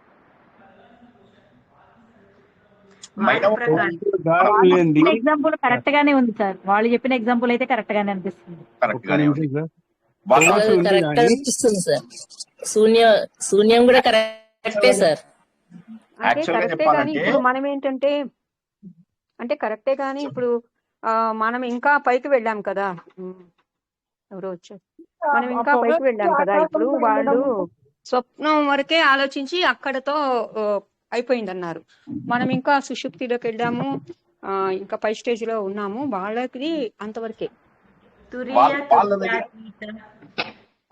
వాళ్ళు ఏం చేశారంటే వాళ్ళు శూన్యం దగ్గర ఆగిపోయారు. బుద్ధిస్టులు ఏమంటున్నారంటే మన పుస్తకాలన్నీ కూడా ఆత్మ అనేది ఒకటి ఉంది అని చెప్తున్నాయి. ఆత్మలంటే ఏంటండి? ఎవరైనా చెప్పండి, ఆత్మలంటే ఏంటి? పరమాత్మ చైతన్యం కదా సార్. మన వేదాంతం ప్రకారం శాశ్వతమైన పరబ్రహ్మ స్వరూపమే పరమాత్మ. అంతే, సింపుల్. One word. శ్రీపాద గారు చెప్పండి. శ్రీపాద గారు చెప్పండి. శాశ్వతమైనది సచ్చిదానంద స్వరూపం. కరెక్ట్. అదే పరమాత్మ, అదే జీవాత్మ. దేవుడిలో ఉన్న శక్తి మన అందరిలో ఉంది. అంతేగాని మనం ఒక ఆత్మ, వీడొక ఆత్మ, వాడొక ఆత్మ, తెల్ల ఆత్మలు రాత్రిపూట ఇలా నిద్రలో పడుకున్నప్పుడు వస్తాయి, తెల్ల డ్రెస్ వేసుకొని, నేను వీడని నీడను నేనే కలగా మిగిలే కథ నేనే అనుకుంటే ఇలా వస్తాయి కదా, అవి కావు ఆత్మలంటే. ఆత్మలన్నీ కూడా ఆడదెయ్యాలే ఉంటాయి. అదొకటి ఏందో మన నాకు అర్థం కాదు. ఎవరో ఆడవాళ్ళ మీద కోపంతో సినిమాలో ఎవరో ఫస్ట్ టైం తయారు చేశాడు. అప్పటి నుంచి ఈ రోజు వరకు దెయ్యాలన్నీ అలాగే ఉన్నాయి. కాదు సార్, మగవాళ్ళే కాదు సార్ ఆడవాళ్ళని దెయ్యాలుగా మార్చేది. అందుకని ఆడవాళ్ళే అది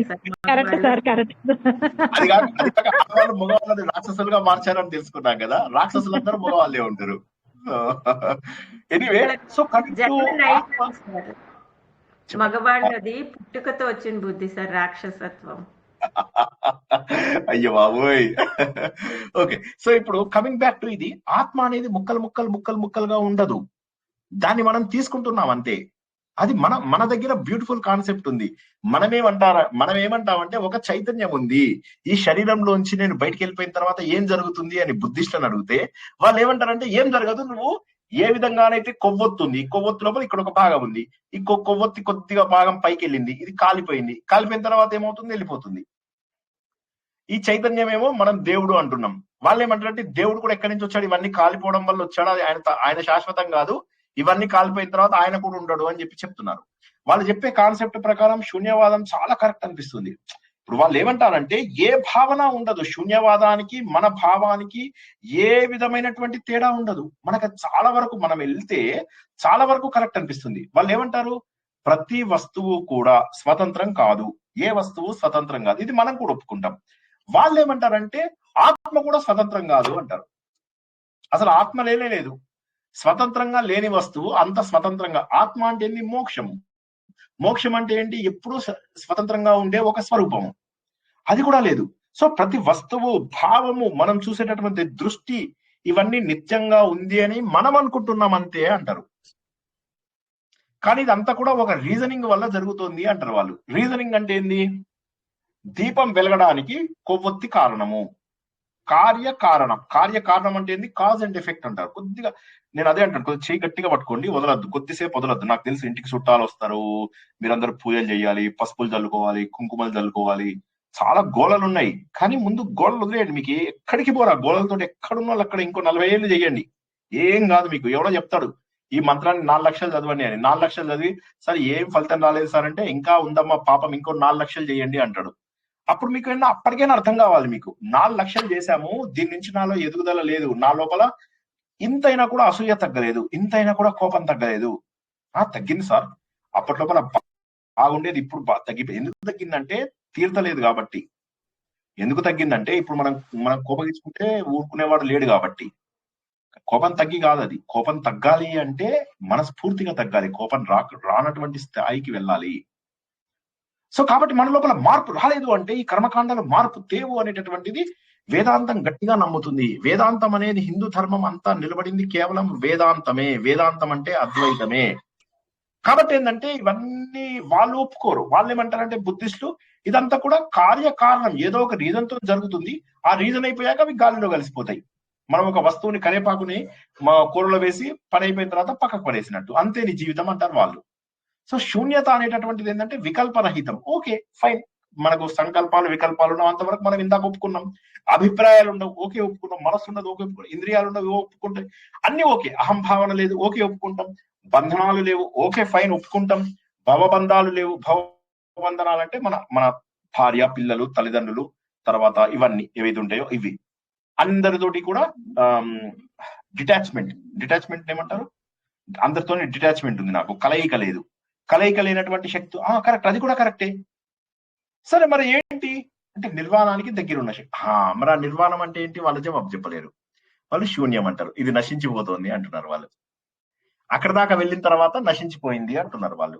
కానీ మనం ఏమంటామంటే అలా నశించము. ఈ సిద్ధాంతాన్ని నాగార్జున అని చెప్పేసి ఆయన మాధ్యమిక సిద్ధాంతం అని చెప్పేసి అందులోపల ఇచ్చాడు అనమాట. బుద్ధిస్టుల లోపల మన అందరికీ తెలిసినట్టుగా గౌతమ బుద్ధుడు చాలా ప్రయత్నం చేశారు. ఇంట్లోంచి వచ్చిన తర్వాత ఎంతో మందిని మాట్లాడాడు, ఎంతో మందిని, హిందూ ధర్మమే ఆయన పాపం చాలా ట్రై చేశాడు, కానీ ఆయనకు సరైన జవాబు ఇవ్వలేదు. ఆ రోజు లోపల ఉన్న బ్రాహ్మిన్స్ తెలివైన వాళ్ళే కానీ సారం తెలుసుకున్న వాళ్ళు కాదు. ఈ కర్మ నోటికి బట్టి కొట్టిన గ్యాంగ్ ఎక్కువ మంది ఉన్నారు. ఈ బట్టి కొట్టిన గ్యాంగ్ తోని ప్రాబ్లం ఏంటంటే వాళ్ళకి జ్ఞానం ఉండదు. వాళ్ళు అలా బట్టి కొట్టేసి వాళ్ళు ఏం చేశారు, తర్వాత వాళ్ళకు దాంతో ఏమైపోయింది, వాళ్ళకు జ్ఞానం అంటే కథ తెలియకపోవడం వల్ల వాళ్ళు బుద్ధుడికి సరిగా ఎక్స్ప్లెయిన్ చేయలేదు. పాపం ఆయన అలా వెతుక్కుంటూ వెళ్తున్నారు, జవాబు తెలియలేదు. చివరికి ఆయన ఏం చేశారంటే చెట్టు కింద కూర్చున్నారు, తపస్సు చేశారు. తపస్సు చేసిన తర్వాత 40 ఏళ్ల వయసుకి అప్పటికి ఆయనకు అర్థమైంది ఏంటంటే ఏదైనా కూడా నేను కోరుకుంటేనే ప్రాబ్లం వస్తుంది, కోరుకోకపోతే ప్రాబ్లం లేదు. కాబట్టి కోరికలు లేనటువంటి స్థితికి నేను వెళ్ళాలి. దానినే నిర్వాణం అంటాము. దుఃఖములన్నిటికీ కూడా కారణము కోరికలే. అది వచ్చిన తర్వాత ఆయన ఊరుకోలే, వెళ్ళిపోయి ఏం చేశాడు, అందరి దగ్గర, ఇక్కడ బోధగయాకి దగ్గరలోనే మన సారనాథ్ ఉన్నది, సారనాథ్ దగ్గరికి వెళ్ళాడు. అక్కడ చెప్పడం మొదలెడితే చాలా ఫాస్ట్ గా డెవలప్ అయిపోయింది. అది డెవలప్ అయింది, చాలా బాగా జనాలు ఇదయ్యారు. విగ్రహారాధన లేదు, తర్వాత వాళ్ళ లోపల కుల వ్యవస్థ, వర్ణ వ్యవస్థ ఇలాంటివి లేదు. వాళ్ళు ఏమంటారంటే ఇప్పుడు నువ్వు అగ్ని లోపల చేయబెట్టావనుకో, అగ్ని కాలుతుందా కాలదా, అగ్ని లోపల ఉన్న తీరం ఏంటి, ఇవన్నీ ఆలోచిస్తామా, చెయ్యి గట్టిగా బయటికి తీస్తామా? జవాబు చెప్పండి. హలో, అగ్ని కాలుతుందని చేదిస్తాం. అతనేమంటాడంటే మీ వేదాంతం మాకెందుకు, శుష్క వేదాంతం మాకెందుకు, చేయి పెడితే కాలితే ముందు బయటికి తీస్తావా లేదా? నువ్వు తీస్తావు. ఎప్పుడైతే నువ్వు చేయిని బయటికి తీసావో అది మోస్ట్ ఇంపార్టెంట్. అదే విధంగా నేను చెప్తా, ఆయన ఏమంటాడంటే నువ్వు ఇంత దూరం ఆలోచించకు, నువ్వు నీకు దుఃఖానికి కారణం ఏంటి, కోరికలు ఆపేసుకో నువ్వు. చాలా బ్యూటిఫుల్ కాన్సెప్ట్. బుద్ధిస్ట్ దాంట్లోపల మీరు చాలా విషయాలు నమ్మాలనిపిస్తుంది. తర్వాత వాళ్ళలో ఏంటి, ఇప్పుడు మనలో లాగా రకరకాల ధర్మాలు లేవు. ధర్మాలు అంటే ఏంటి, ఇప్పుడు మన లోపల వేదాలు నేర్చుకున్న వాళ్ళని, వేద సారం నేర్చుకున్న వాళ్ళని బ్రాహ్మణులు అంటారు, అందరిని రక్షించే వాళ్ళని క్షత్రియులు అంటారు, వ్యాపారం వాణిజ్యం చేసే వాళ్ళని వైశ్యులు అంటారు, సర్వీస్ సెక్టర్ లో ఉండి సేవ చేసుకునే వారిని అందరినీ కూడా శూద్రులు అంటారు. వాళ్ళ దగ్గర ఆ కాన్సెప్ట్ లేదు. లేకపోవడము మధ్య లోపల ఏమైపోయిందంటే ఈ అందరూ ఆ రోజుల్లో 4 రకాల వర్ణాల వాళ్ళు ఎవడైనా కూడా ఈ సంస్కారం చేసుకోవచ్చు. ఈ సంస్కారం చేసుకునే రోజులు ఉండేవి ఆ రోజుల్లో, అందరూ చేసుకోవాలి అది. తర్వాత ఏమైందంటే క్షత్రియులు అంటే రాజులు వాళ్ళు ఏం చేశారంటే కొంత దూరం వెళ్ళిన తర్వాత వీళ్ళు ఈ సర్వీస్ సెక్టార్ లో ఉన్నటువంటి వాళ్ళు పరిశుభ్రత మెయింటైన్ చేయలేదు అని చెప్పి వాళ్ళకు వదిలేసి మీరు అవసరం లేదులే, మీరు దేవుణ్ణి తలుచుకుంటే చాలు అని చెప్పి బ్రాహ్మణ, క్షత్రియ, వైశ్యులు మాత్రము మారే అవకాశం ఉంది ద్విజులుగా. ద్విజులు అంటే పుట్టుకతో అందరూ శూద్రులే, ఇది వేసుకుంటే ద్విజులు రెండవ జన్మ ఎత్తిన వారు అవుతారు అని చెప్పి వాళ్ళు అలా చెప్పారు. అది కంటిన్యూ అయింది. అదేదో తప్పు చేయడం కోసం అని కాదు, పనిలోనే దేవుణ్ణి చూడండి అని చెప్పేసి 4వ వర్ణం వాళ్ళకి చెప్పారు. అయితే ఇవన్నీ చెప్పడం వల్ల ఏమైపోయిందంటే అక్కడ డివిజన్ వచ్చేసింది, కొంతమందికి నచ్చలేదు అది. తర్వాత అహంభావులు కొంతమంది ఉంటారు 3 వర్ణాలలో, బ్రాహ్మణ, క్షత్రియ, వైశ్యులలో ఉన్నటువంటి అహంభావులు, వాళ్ళ వల్ల కొంత చెడిపోయింది. ఈ సమయాన్ని రైట్ టైం లోపల బుద్ధిస్టు కాన్సెప్ట్ పెరగడానికి కారణం ఎక్కువైంది. ఆయన ఏం చేశారు, అన్ని చోట్ల తీసుకెళ్లి ఆయన ఏంటి మనం చెప్పిన మాటలే చెప్పాడు. మీరు ఆయన చెప్తే ఆశ్చర్యపోతుంది తెలుసా. సమ్యక్ దృష్టి అంటాడు. సమ్యక్ దృష్టి అంటే ఏంది, సమ్యక్ అంటే ఏమనుకున్నాం, సరైన అని చెప్పేసి అనుకున్నాం, అవునా? సమ్యక్ సన్యాసం, సమ్యక్ న్యాసం అని మనం అనుకున్నాం కదా. అట్లా సమ్యక్, సరైనటువంటి దృష్టి కావాలి నీకు. సరైనటువంటి దృష్టి కావాలి అంటే ఏంటి, ఈ దృష్టి ఉంటే గానీ నువ్వు జ్ఞానాన్ని సంపాదించలేవు. నీ మనసును శుద్ధి చేసుకోవాలి అంటే నువ్వేం చేయాలి అంటే సరైనటువంటి దృష్టి ఉండాలి. సరైనటువంటి దృష్టి అంటే ఏంది, భ్రాంతి ఏది నిజమేది తెలుసుకోవాలి.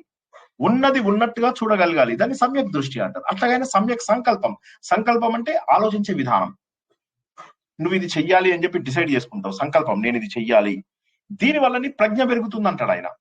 తర్వాత ఏమంటాడు, ఈ ప్రజ్ఞ పెరగడం కోసం అని చెప్పి నువ్వు అందరితోటి మంచిగా మాట్లాడు. సమ్యక్ వచనం, ఎవరిని నొప్పించకుండా. సమ్యక్ కర్మ, మంచి పనులు చేయి. అహింస, మొత్తం అహింస మార్గంలో వెళ్ళు.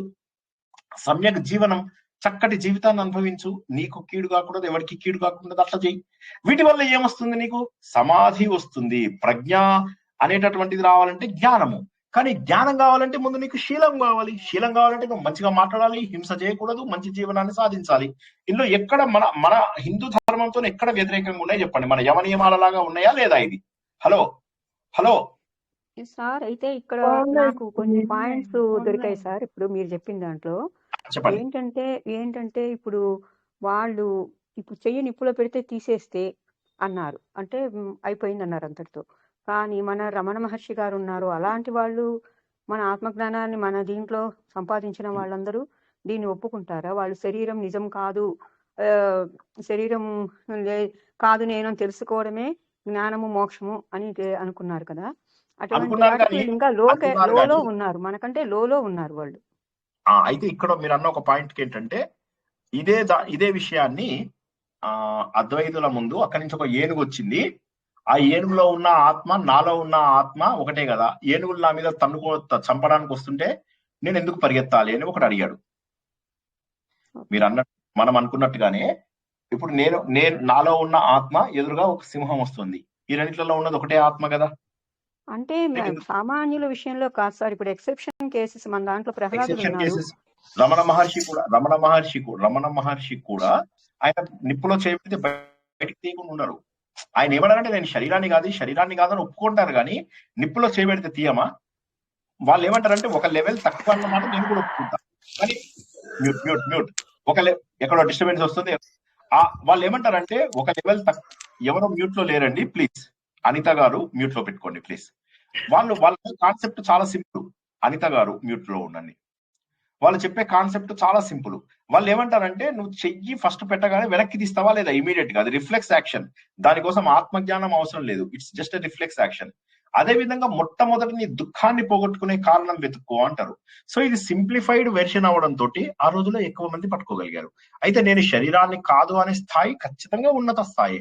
కానీ ఆ ఉన్నత స్థాయిలోకి వచ్చిన వాళ్ళు కూడా నిప్పుల్లో చేయబెట్టమంటే పెట్టరెవరు. నాది శరీరం కాదు అని చెప్పి వెళ్ళిపోరు కదా. ఈ శరీరం ఉన్నంత వరకు శరీర ధర్మాలన్నీ చెయ్యాలి. శరీరాన్ని ఇంకొకటి ఏంటంటే అద్వైత మార్గంలో ఉన్న వాళ్ళు శరీరాన్ని ఎప్పుడు కాపాడుకోమంటారు. ఎందుకంటే ఇదొక్కటే నీకు మిగిలినటువంటి సాధనము అని చెప్పేసి అంటారు. శరీర మాధ్యమం ఖలు ధర్మ సాధనం. ధర్మ సాధనము చేయడానికి శరీరం అనేటటువంటి మాధ్యమం నీకు అవసరము అంటారు. కాబట్టి శరీర మాధ్యమం అవసరం, మనం శరీరం కాదు. కానీ నీ శరీర మాధ్యమం, శరీరం అనేటటువంటి ఒక టూల్ ద్వారా మనం సాధన చేస్తాము. శరీరమే లేకపోతే సాధన ఎలా చేస్తాము? శరీరం కాదని తెలుసుకోవడానికి కూడా సాధన కావాలి. అంటే వాళ్ళు అసలు ద్వైతంలో లేరు సార్, వాళ్ళు అద్వైతంలోనే ఉన్నారు. కానీ వారు కూడా నిప్పులో చేయబెడితే తీయకుండా ఉంటారా? రిఫ్లెక్స్ యాక్షన్ కోసమైనా తీస్తారు కదా. కావాలని చేయడం కాదు, కానీ అనుకోకుండా ఇప్పుడు ఆయనకు ఒక ప్రాబ్లం వచ్చింది, హెల్త్, అది వేరు. అప్పుడు ఆ టైంలో ఓకే, మీరు అన్నారు ఆ టైం లోపల ఆయన సరే నాకు ఆపరేషన్ చేయండి, నాకు ఈ శరీరంతో పెద్ద సంబంధం లేదు అని అన్నారు. కానీ నేనేమంటే శరీరం పెట్టే బాధలు ఆయన అనుభవించారు. ఎందుకోసం అనుభవించారు అంటే ఈ శరీరంతో అనుభవించే ప్రారంభపు బాధలు నేను అనుభవించాలి అన్నారు. కానీ ఆయన బాధలు అనుభవించలేదని ఎక్కడా లేదు. శరీరంతో మనం అనుభవించవలసినటువంటి ప్రారంధము అనుభవించి తీరాలి, లేకపోతే ఈ ప్రారంధము మళ్ళీ ఇంకో జన్మకు వస్తుంది. సంచితము నాశనం అవుతుంది, ఆగామి నాశనం అవుతుంది, ప్రారంధం ఎప్పటికీ నాశనం కాదు. ఈ కాన్సెప్ట్ మీరు చాలా బాగా అర్థం చేసుకోవాలి. ఈ జన్మలో నేను అనుభవించవలసినది ఇక పోస్ట్ పోన్ చేసుకోను, ఈ జన్మలో అనుభవించవలసినది ఈ జన్మలో అనుభవించేస్తాను. ఇక్కడున్న నా భుజం మీద మోస్తున్న కొన్ని కోట్ల జన్మల పాపంలోకి నేను తగలబెట్టుకుంటాను. వచ్చే జన్మలో చేయవలసిన పాపంలో చెయ్యను. కానీ ఈ జన్మలో అనుభవించినవి నేను అనుభవిస్తాను. శరీరం ద్వారా బాధలు అనుభవిస్తాను. తక్కువ నొప్పి వేస్తుంది నాకు, మిగతా వాళ్ళలాగా ఎక్కువ నొప్పి వేయకపోవచ్చు. ఎందుకంటే నేను శరీరం కాదు వదిలేద్దాం అనుకుంటా కాబట్టి నాకు తక్కువ నొప్పి ఉంటుంది. కానీ నొప్పి ఉండడం సహజం. వీళ్ళ విషయంలో ఆ ఉదాహరణకి మన దీని ఉదాహరణకి పెద్ద సంబంధం లేదు. ఆ ఉదాహరణలో వాళ్ళు ఏం చెప్తారంటే ముందు నువ్వు ఆలోచించవలసినది ముందు ప్రాబ్లం గురించి. అక్కడ కూర్చొని నువ్వు ఫస్ట్ నీకు చెయ్యి ఎందుకు కాలింది, కాన్సెప్ట్ ఏంటి అంటే ఇది అని చెప్పి చెప్తే వాళ్ళకు కుదరదు. వాళ్ళు బుద్ధిస్టులు ఏమంటారంటే నీకు చెయ్యి కాలింది అంటే చెయ్యి ముందు బయటికి తీయవు. అదే విధంగా దుఃఖంకు కారణం ఏంటి అంటే కోరిక, కాబట్టి ముందు కోరికను తగ్గించుకో అంటారు వాళ్ళు. సో అదేమైందంటే సామాన్యులందరికీ, మిగతా వాళ్ళకి, పెద్ద సామాన్యులే కాదు, సాధన హైయెస్ట్ లెవెల్లో ఉన్న కొద్ది మందికి తప్ప మిగతా వాళ్ళందరికీ కూడా అదే బెటర్ అనిపించింది. ఎందుకంటే సమస్య రాగానే సమస్యలోంచి బయటికి రావాలి. కాళ్ళు కాలుతున్నాయి, నీళ్ళలోకి వచ్చి నిలబడతాం. ఎవరైనా సరే కాళ్ళు కాలుతుంటే అక్కడ ఉండరు, నీళ్ళలోకి వచ్చి నిలబడతారు. సో ఆ విషయం చెప్పారు. ఎనీవే, మనము ఇప్పుడు చెప్పుకున్నవి మనము 8 సిద్ధాంతాలు ఏవైతే మనం చెప్పుకుంటున్నామో వాళ్ళవి, ఆ 8 సిద్ధాంతాల లోపల మనం ఏం తెలుసుకున్నాము? ముందు మనము మనస్సుని క్లీన్ చేసుకోవాలి, ప్రజ్ఞ. తర్వాత శీలం అంటే మన క్యారెక్టర్ ని డెవలప్ చేసుకోవాలి. మూడోది ఏంటంటే సమాధి అనేది ఏదైతే ఉందో అది మన సాధన ద్వారా వచ్చేది. అంటే మనం ఏదైతే ధ్యాన ధారణ సమాధి అని అంటామో అలాగా సమ్యక్ సాధన, సమ్యక్ స్మృతి, సమ్యక్ సమాధి అని చెప్పేసి ఇవి 8 పద్ధతులు ఏవైతే వాళ్ళ ఉన్నాయో, ఈ 8 పద్ధతులకి మన దాంట్లో సిమిలారిటీ అనిపించిందా లేదా? ఉన్నాయి సార్, సేమ్ ఉన్నాయి. ఇంకెవరైనా మాట్లాడండి. సేమ్ ఉన్నాయి సార్. ఆ బుద్ధిజం అవసరం అండి, ఆ బుద్ధిజం అవసరం అండి ఇప్పుడు అసలు మామూలుగా మనదే కరెక్ట్ అయినప్పుడు మనది ఒకటి ఆచరిస్తే సరిపోతుంది. అదాయన కాదని చెప్పి ప్రూవ్ చేస్తున్నారు, అందుకోసమని. ఇప్పుడు లోపల ఇప్పటి వరకు మీకు అందరికి అర్థమైందా అండి? బుద్ధిజంలో ఉన్నటువంటి మెట్లు గాని, వాళ్ళు చెప్పే పద్ధతులు గాని అన్ని బాగున్నాయి. సో బాలేనిది ఏంటి? మనం పరిపూర్ణం అనేది వాళ్ళు శూన్యం అంటున్నారు సార్. అనేది ఒకటి. ఇంకెవరైనా చెప్పండి. నిద్రపోతున్నారు అందరికి అర్థం. మన సత్యం అనేది వాళ్ళు అనేది వాళ్ళు అసత్యం అంటున్నారు. ఒకసారి సౌజన్య గారు వన్ సెకండ్ చెప్పండి. సూర్యశ్రీ గారు మనం సత్యం అనే దాన్ని వాళ్ళు అసత్యం అంటున్నారు. అసత్యం అనట్లా, శూన్యం అంటున్నారు. మనం బ్రహ్మ అంటున్నారు. మాధవి గారు ఇది లేదు. మీరు చెప్పారు కదండి, ఇప్పుడు ఎదురుగుండా టేబుల్ ఉంది, లేకపోతే ఎదురుగుండా కంప్యూటర్ ఉంది, అవన్నీ కనిపిస్తున్నాయి కాబట్టి ఆ కనిపిస్తున్నాయి అది సత్యం అంటున్నారు, కానీ శాశ్వతం కాదంటున్నారు వాళ్ళు. అది వాళ్ళు కూడా శాశ్వతం కాదంటున్నారు, మనం కూడా శాశ్వతం కాదని అంటున్నారు. కానీ వాళ్ళు ఏమంటారంటే మనం చనిపోయిన తర్వాత శరీరం ఉండదు, ఆత్మ కూడా ఉండదు, శూన్యం అయిపోతుంది అంటున్నారు. కానీ మనం ఏమంటున్నామంటే మనం ఏంటంటే దాని పరిపూర్ణము, ఇది చైతన్య తత్వము, భగవంతుడి తత్వము, బ్రహ్మతత్వము అంటున్నాము. అంటే వాళ్ళు పాటిస్తున్న పద్ధతి, మనం పాటిస్తున్న పద్ధతి దాదాపు సేమ్ ఉంది. సుమిత్ర గారు చెప్పండి. మళ్ళీ మనం జన్మ ఎత్తుతున్నాం కదండి, తెలుస్తున్నది కదా. వాళ్ళు లేదు అంటున్నారు, మరి జన్మలు ఎత్తుతున్నాం కదా. ఇక్కడ ఒక్క విషయం మంచి, ఇదొక్క పాయింట్ ఎవరు అడగలేదా అని అనుకున్నాను. మంచి పాయింట్ అడిగారు సుమిత్ర గారు. ఇక్కడ గమ్మత్తైన విషయం ఏంటంటే బుద్ధిస్టులు తప్పు అని ప్రూవ్ చేయడానికి ఈ ఒక్క పాయింట్ ఆయన చెప్పి ఆయన మనకు నిర్వాణ దశకంలో ఏమంటాడంటే, ఇప్పుడు మనం చదువుతున్న శ్లోకంలో ఇది ఎక్స్ప్లెనేషన్ ఎందుకు ఇచ్చుకోవాల్సి వస్తుంది అంటే, ఈ జన్మ శూన్యమైనప్పుడు ఇంకొక జన్మ ఎక్కడి నుంచి వస్తుంది? ఇప్పుడు కొవ్వొత్తి లోపల కొవ్వు కరిగిపోయింది, గాల్లో కలిసిపోయింది, ఇంకా మళ్ళీ ఇంకోసారి దానికి కొవ్వొత్తికి మళ్ళీ జన్మ వచ్చే అవకాశం లేదు కదా. కానీ గమ్మత్ ఏంటంటే బుద్ధిస్టులు కూడా పునర్జన్మ నమ్ముతారు.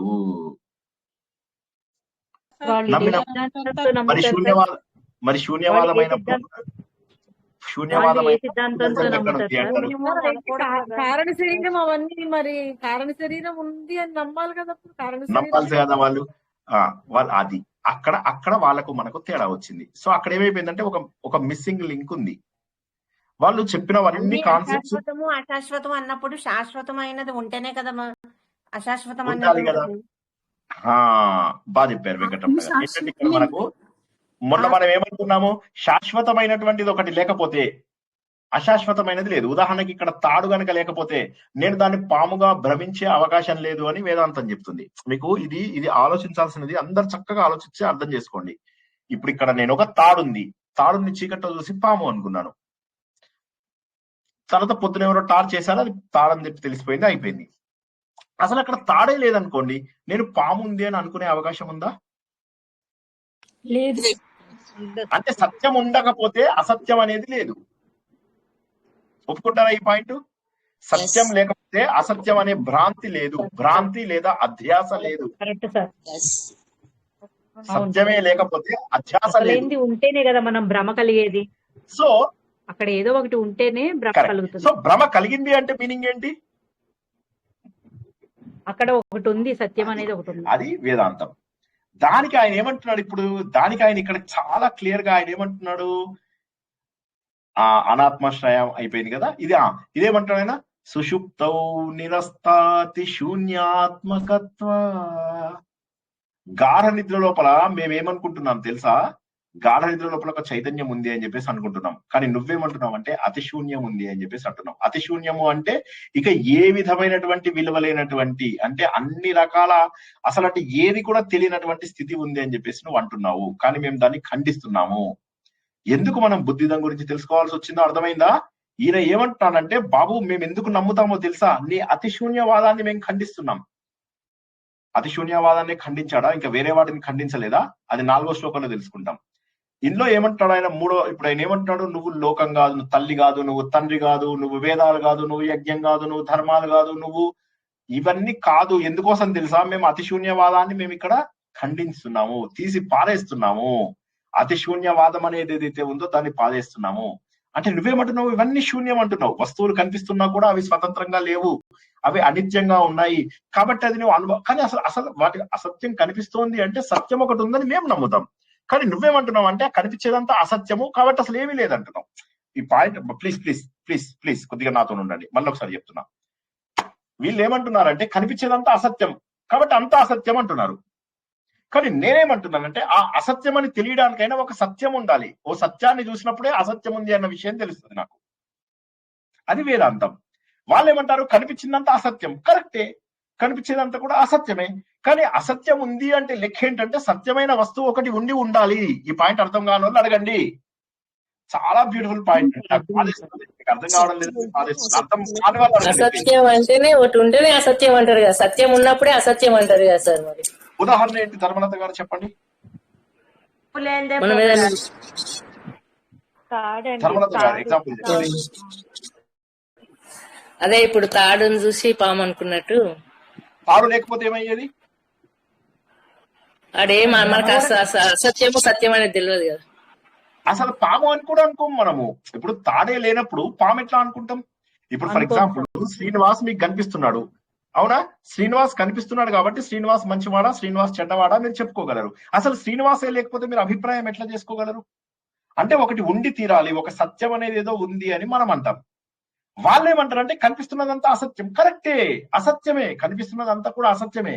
కానీ అసత్యం అని కనిపించడానికి వెనక ఒక శాశ్వతమైనటువంటి తత్వం ఉంది. అది ఆత్మతత్వం, అదే బ్రహ్మతత్వం, అదే సచ్చిదానంద రూపం అని మనం అంటున్నాం. కాన్సెప్ట్ అర్థమైందా? అర్థం కాని వాళ్ళు అడగండి.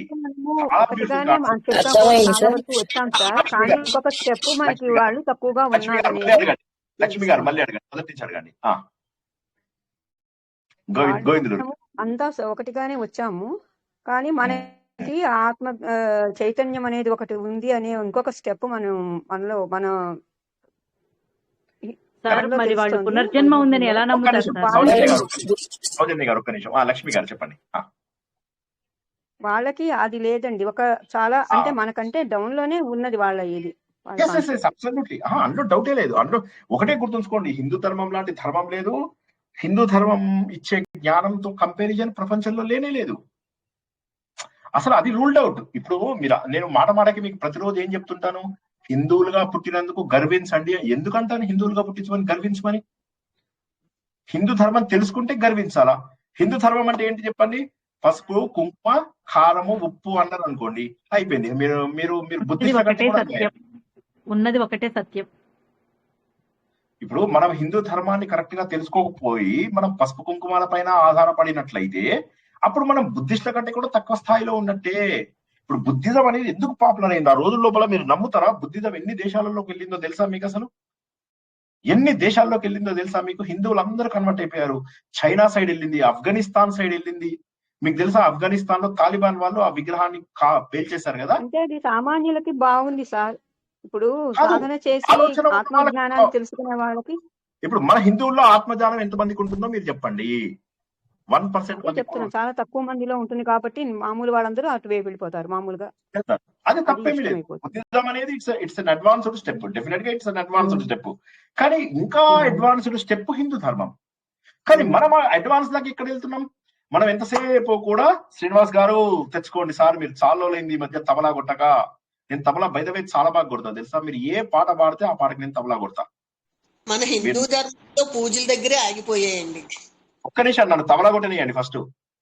నేను విఠల విఠల మీరు గోవింద అనాథ రక్షక అందరూ కలిసి తప్పట్లు ఇట్లా పెట్టుకొని గోవింద ఆత్మబంధువ గోవింద ఆశ్రిత పాలక గోవింద. ఏం చేయక్కర్లే మీరు.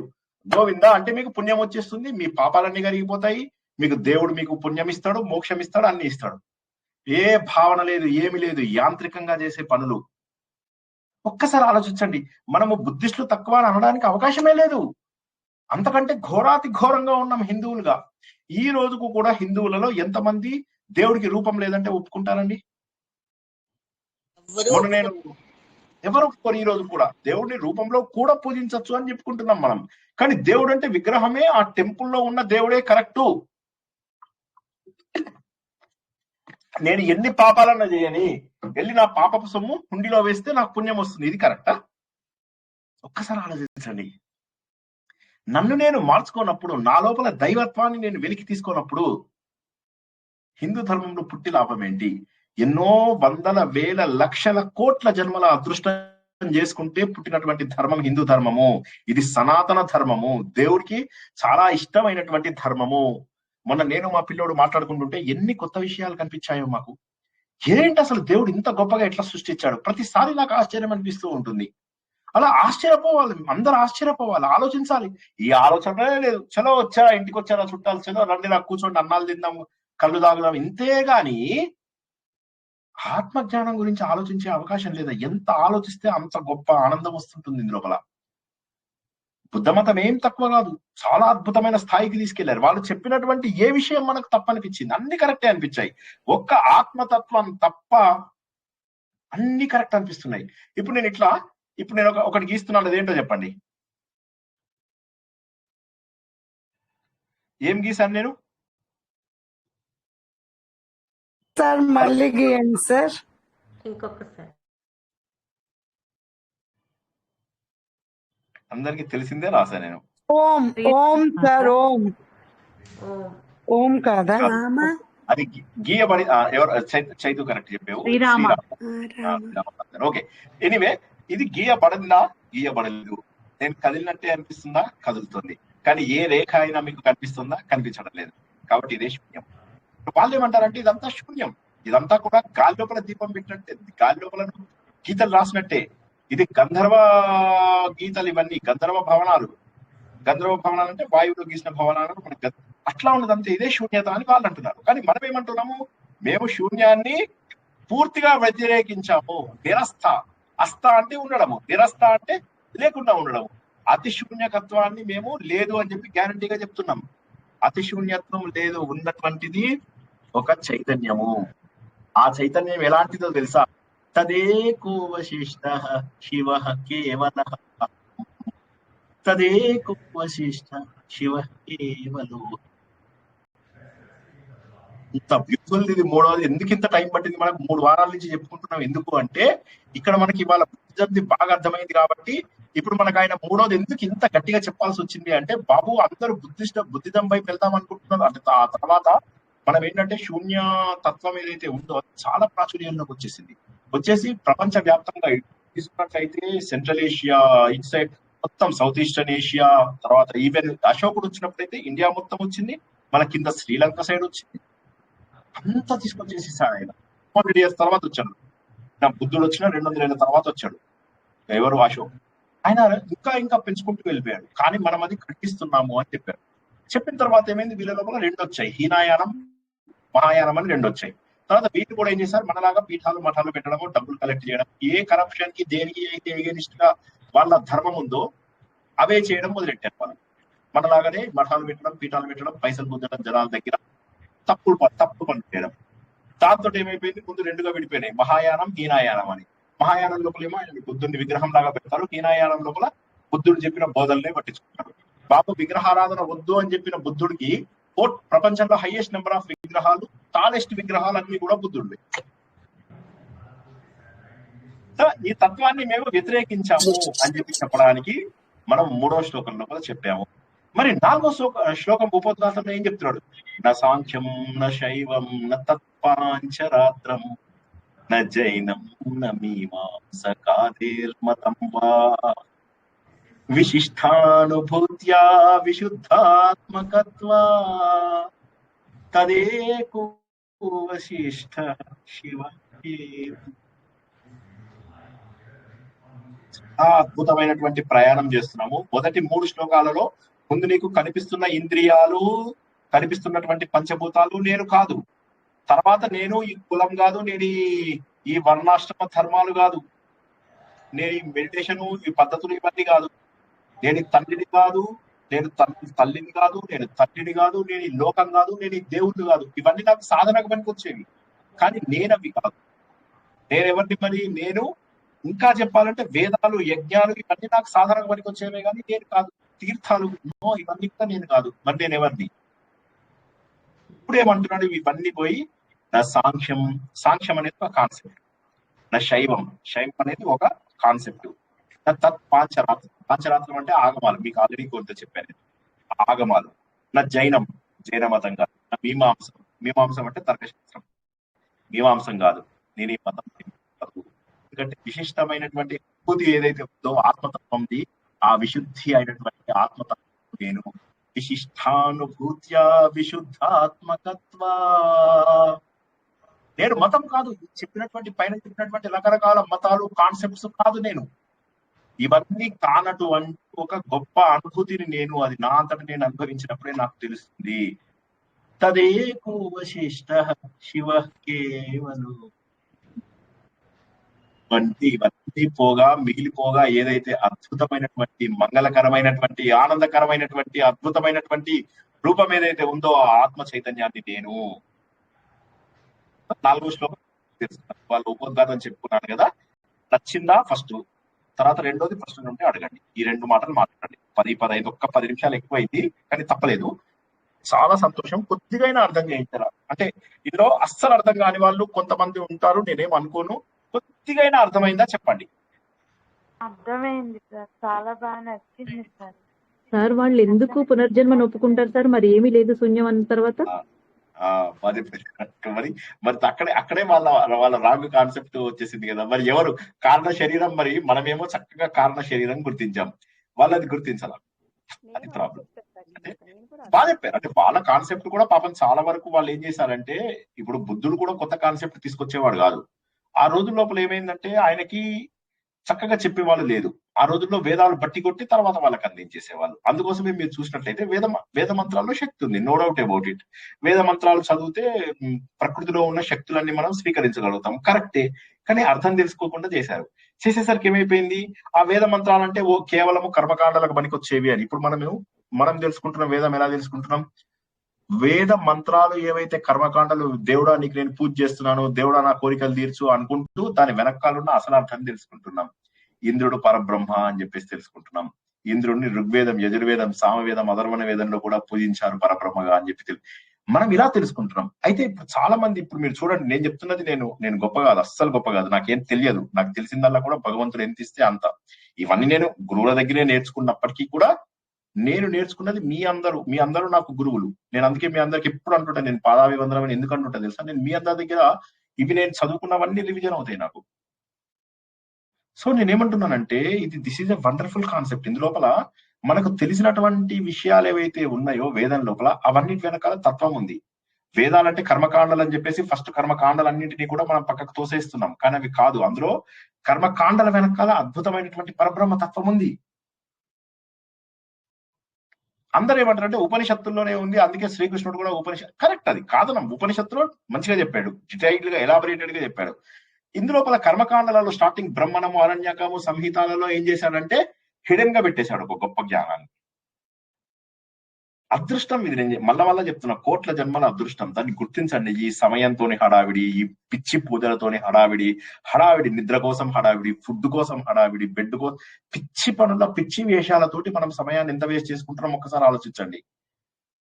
ఇవాళ కనీసం బుద్ధిజం తెలిసి మనకు బుద్ధిజం కంటే మనది ఎక్కడ గొప్ప అనే విషయాన్ని అర్థం చేసుకున్నాం.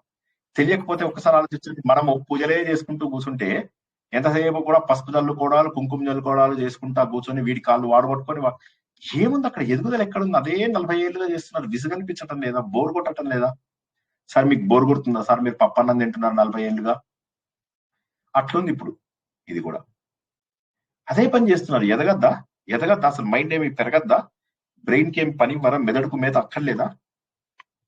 అది మనం నిర్వాణ దశకంలో తెలుసుకుంటాం. ఈ ఒక్కరోజే కదా కష్టపడేది. రేపు మళ్ళీ మీ అందరు ఫేవరెట్ ఉండనే ఉన్నది భజ గోవిందం. అన్ని చాలా సులభంగా మీరే చెప్తారు, అన్ని జవాబులు మీరే చెప్తున్నారు. రేపటితోటి బైదవే మనకు భగవద్గీతలో మొదటి 12 శ్లోకాలు అయిపోతాయి. అంటే ద్వాదశ మంజరికా స్తోత్రం అనేది అయితే మనం చెప్పుకుంటామో అది రేపటికి కంప్లీట్ అవుతుంది. సో అందరూ రేపు తప్పకుండా రండి, ఎందుకంటే 12 శ్లోకాల వివరణ మనం తెలుసుకుంటాం. ఇవాళ ఇంకేమన్నా మాట్లాడే వాళ్ళు మాట్లాడండి. 10 నిమిషాలు ఎక్కువ టైం తీసుకున్నాను ఇవాళ. ధర్మలత గారు, తర్వాత సుమిత్ర గారు, ఒకరి తర్వాత ఒకరు అడగండి. హరే కృష్ణ సార్. అదే బుద్ధుడు శూన్య స్థితిలో ఎందుకు ఉండిపోయింది? జ్ఞానం వచ్చింది అన్నారు కదా, చైతన్యాన్ని తెలుసుకోలేదంటే ఇప్పుడు చెప్పారు మీరు వేదాలు తెలుసుకోలేదని. అదే డౌట్ ఉండే క్లియర్ అయ్యింది. సుమిత్ర గారు చెప్పండి. వాళ్ళకి పునర్జన్మ లేదండి? ఉంది, పునర్జన్మ ఉంది. కానీ వాళ్ళు ఎలా వచ్చిందనేది చెప్పలేకపోతున్నారు. శూన్యంలోంచి పునర్జన్మ ఎలా వస్తుంది చెప్పండి? ప్రతిదానికి సమాధానం చెప్పాలి కదండి. మరి ఇది వాళ్ళు ఎలా వదిలేస్తాలాగా? Correct correct correct. అది అది వదిలేసారు. పునర్జన్మ అరే ఉందన్నా లేదన్నా వాళ్ళకుంది. వాళ్ళు ఏమంటారంటే పునర్జన్మ లేని స్థితి నిర్వాణ స్థితి అంటారు వాళ్ళు కూడా. బట్ ఏది ఏమైనప్పటికీ పునర్జన్మ రావడానికి ఒక కారణ శరీరం ఉందని వాళ్ళు చెప్పాలి కదా, చెప్పలేకపోతున్నారు. అయితే Buddhism better than Christianity are Christianity. ఒక్క నిమిషం ఆగండి, ఒక్క నిమిషం వెంకటరమణ గారు. మీరు వేరే మతాలకు చూసుకుంటే తుర్క మతం ఉంది. వాళ్ళు ఏమంటారు? మగవాళ్ళు చనిపోయిన తర్వాత స్వర్గంకి వెళ్తారు, అక్కడ 72 మంది అమ్మాయిలతో ఎంజాయ్ చేయొచ్చు అంటాడు. సో ఇప్పుడు ఇది బాగుందా మీకు కాన్సెప్ట్? చెప్పండి. అస్సలు బాగాలేదండి. క్రిస్టియన్స్ లో మళ్ళీ ఆడవాళ్ళు ఏం చేస్తారు మరి? 72 మంది మగవాళ్ళు, సరే ఆడవాళ్ళకి మగవాళ్ళు వస్తారు, మగవాళ్ళకి ఆడవాళ్ళు వస్తారు. మరి ఆడవాళ్ళ సంగతి ఏంది? వాళ్ళు ఏంటంటే ఈ 72 మందిలో ఎవరు ఈ 72 మందికి లీడర్స్ అవుతారు అన్నమాట. వాళ్ళు అంటే ఎవరిని ఎప్పుడు పంపించాలి ఆయన దగ్గరికి అని చెప్పి డిసైడ్ చేసేది ఆమె. సర్దార్ని అంటారు. సర్దార్ని అంటే ఏంది? ఈ 72 మందిలో అందరికి లీడర్స్. ఇవాళ నీ డ్యూటీ ఉంది వాడి దగ్గరికి వెళ్ళడం, ఇవాళ నువ్వు వాడితో ఉండాలి, ఇవాళ నువ్వు వీడితో ఉండాలని పంపించే డ్యూటీ. అది ఆడవాళ్ళకి అక్కడ ఉన్నటువంటిది. సరే, అది కాదు పోనీ ఇంకో మతం తీసుకుందాం, క్రిస్టియానిటీ తీసుకుందాం, అబ్రహామికం మతాలు ఏవైనా తీసుకోండి మీరు. ఓకే, ఆ మతాలలో ఎక్కడ కూడా మీకు ఇది ఈ ఆత్మతత్వం గాని ఈ నిర్వాణం గాని ఇవేమి లేవు. సో వాటన్నిటికంటే కూడా బుద్ధ మతం చాలా గొప్పగా అయింది. జైన మతం చాలా గొప్పగా అయింది. బుద్ధుని మనం దేవుడుగా పూజిస్తాం. ఆయన కపిల వస్తు అని చెప్పేసి అక్కడ లుంబిని దగ్గర ఎవరైనా వెళ్ళారా? లుంబినికి వెళ్ళారా? అక్కడ వెళ్తే ఆయన పుట్టినటువంటి ప్రదేశం కూడా ఉందన్నమాట. చూస్తే కళ్ళ నుంచి నీళ్ళు వస్తాయి. అబ్బా, ఒక మహానుభావుడు, ప్రపంచాన్నంతా కదిలించిన ఒక మహానుభావుడు అని చెప్పేసి మనకు అక్కడ సంతోషం అనిపిస్తుంది. ఆయనను శంకరాచార్య విష్ణుమూర్తి అవతారంగా చేసేసాడు. చేసేసరికి మెల్లగా బయటికి వెళ్ళిపోయారు. భారతదేశంలో ఎక్కడ మళ్ళా బౌద్ధ మతం లేకుండా అయిపోయింది. అన్ని చోట్ల పెరిగిపోయింది, కానీ ఇండియాలో మాత్రం ఎగిరిపోయింది బౌద్ధ మతం. జైన మతం మళ్ళా హిందూ మతం నుంచి వచ్చింది. బుద్ధ మతం కంటే కొద్ది ముందు వచ్చింది. సిక్కు మతం హిందూ మతం నుంచి వచ్చింది. అద్భుతమైనటువంటి మతం అది కూడా. కానీ మన మతం ఉన్నంత ఎలాబొరేటెడ్ గా ఉంటాయా ప్రపంచంలో ఏ మతం ఉండదు. అది దట్ ఈస్ ఫర్ షూర్. ఎందుకంటే మనది మతం కాదు, మనది ధర్మం. సో ఇప్పుడు అదే విధంగా మీరు వేరే అబ్రహామిక మతాలు తీసుకోండి. వాళ్ళకు ఒక గమ్యం లేదు. వాళ్ళకు స్వర్గం దగ్గర నరకం దగ్గర ఆగిపోతాయి. కానీ మనకు స్వర్గ నరకాలకు అతీతమైనటువంటి మోక్ష మార్గాన్ని చేరుకుంటాము.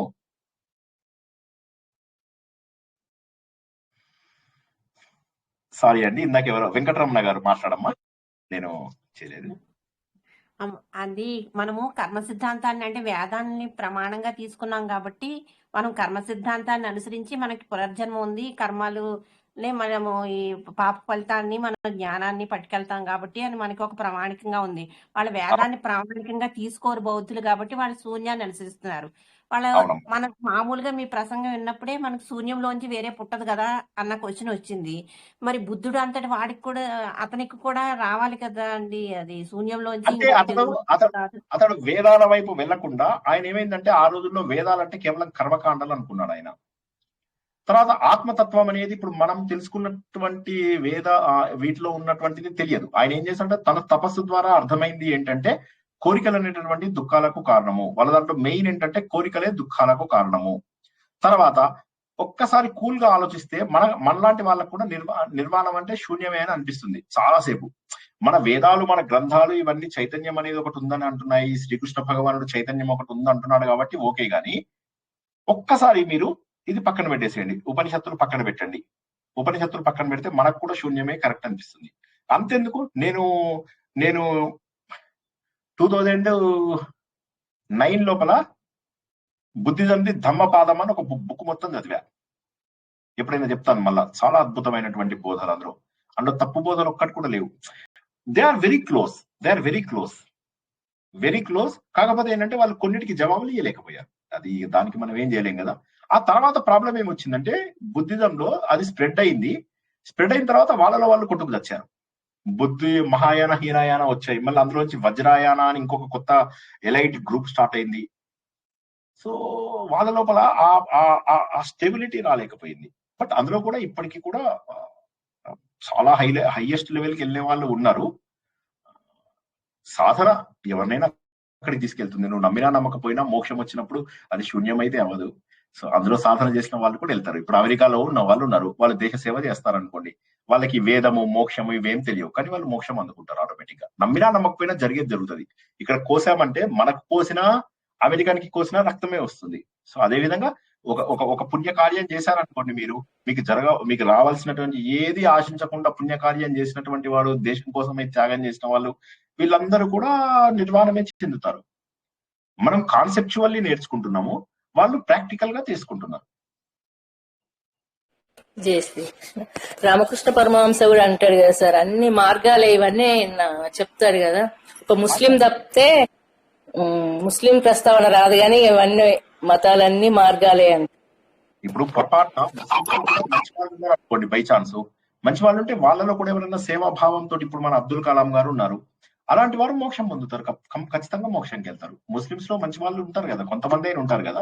ఇప్పుడు మనకు ప్రాబ్లం ఎక్కడ వచ్చిందంటే వాళ్ళ మతం అంతా కూడా ఎంతసేపు కూడా నువ్వు అవతల వాడిని కొట్టి వాళ్ళ ల్యాండ్ గుంజుకోవాలి, వాడి భార్యలను గుంజుకోవాలి, వాడి పిల్లల్ని గుంజుకోవాలి. ఇప్పుడు అంతకుముందు ఏమయ్యేదంటే మనం కొట్లాడుకునే వాళ్ళం. ఇప్పుడు హర్షవర్ధనుడు, చాళుక్యులు కొట్లాడుకున్నప్పుడు చాలా కొట్టుకునే వాళ్ళలో వాళ్ళు, కానీ చంపుకోవడాలు, వైఫ్లని ఎత్తుకుపోవడాలు ఇలాంటివి జరిగేవి కాదు. ఇప్పుడు వీడేందంటే ముందు నిన్ను చంపి నీ వైఫ్ ని ఎత్తుకపోయి పిల్లల్ని ఇంకో చోటికి పంపించేసి, అంటే క్రూరత్వానికి మారు పేరు ఇస్లాం మతం.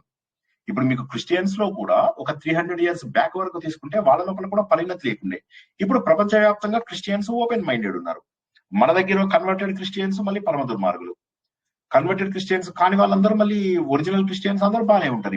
ఇప్పుడు మన వివేకానందుని సపోర్ట్ చేసిందంతా కూడా ఒరిజినల్ క్రిస్టియన్సే. నేను హిందువుగా నిజంగా మారింది ఒక క్రిస్టియన్ వల్ల. సో మనకు ఇక్కడ ప్రాబ్లం ఏంటంటే ముస్లింస్ లోపల ఇంకా అది ఎప్పటికీ రాదు. ఎందుకోసం అంటే వాళ్ళు ఉన్న పుస్తకాలని మార్చొద్దు, నేనే లాస్ట్ అని చెప్పాడు. సో వాళ్ళు ఏంది, ఆయన పుట్టినటువంటి ఆ 7th century ఉన్న థాట్సే ఇప్పటికీ క్యారీ ఫార్వర్డ్ చేస్తున్నారు. ఇప్పుడు బైబిల్ అట్ట కాదు, 1000 సార్లు మారింది బైబిల్. మనం కూడా మన గ్రంథాలని కాలానుగుణంగా కొంత మార్చుకుంటున్నాము. అన్వయింపజేసుకోవడంలో కొద్దిగా పద్ధతుల ప్రకారం అన్వయింపజేసుకుంటున్నాం. ఉదాహరణకి మా అమ్మమ్మ సూర్యుడిని చూస్తే గానీ అన్నం తినేది కాదు. మేమేం చేసేవాళ్ళం, మా అమ్మమ్మతో ఎట్లయినా సరే అన్నం తినిపించాలని చెప్పేసి మేమేం చేసేవాళ్ళం, అమ్మమ్మ సూర్యుడు నాకు కనిపించాడు, నీకు కనిపించలేదు అంతే అని చెప్పి బలవంత పెట్టి తినిపించేసేసేవాళ్ళం. ఆవిడ కూడా ఏంటి అట్లా బలవంత పెడితే తినేసేది. ఆవిడకి కూడా తెలిసి మేము అబద్ధం చెప్తున్నామని, కానీ తినేసేది. సో మనం ఏంటంటే కాలక్రమేణా మార్పులని చేసాము. అదేవిధంగా మా అమ్మగారు గుండు కొట్టించుకునేది. మరి ఈ రోజుల్లో అందరూ గుండు కొట్టించుకుంటారా? భర్త పోతే లేదు. కాలానుగుణంగా మన లోపల మార్పులు సంభవించాయి. ఆచార వ్యవహారాలు, చెడ్డ ఆచార వ్యవహారాలు అన్నింటినీ దూరం పోసేస్తాయి. మధ్యలో కొంతమంది దుర్మార్గులు మన ధర్మంలో మార్పు తేవడానికి ప్రయత్నం చేశారు. వాటన్నింటి మనం మార్పు తెచ్చుకున్నాం. ఈ రోజుల్లో ఏంటంటే మనం మార్పు తేలేకపోతున్నాం. ఇప్పుడు మనం మొన్న అనుకున్నట్టుగా తిరుమల తిరుపతి దేవస్థానంలో 4500 మంది క్రిస్టియన్స్ ఇంకా పనిచేస్తున్నారు. ఒక్క క్రిస్టియన్ ని తీయడానికి 8 సంవత్సరాలు పట్టింది మనకు.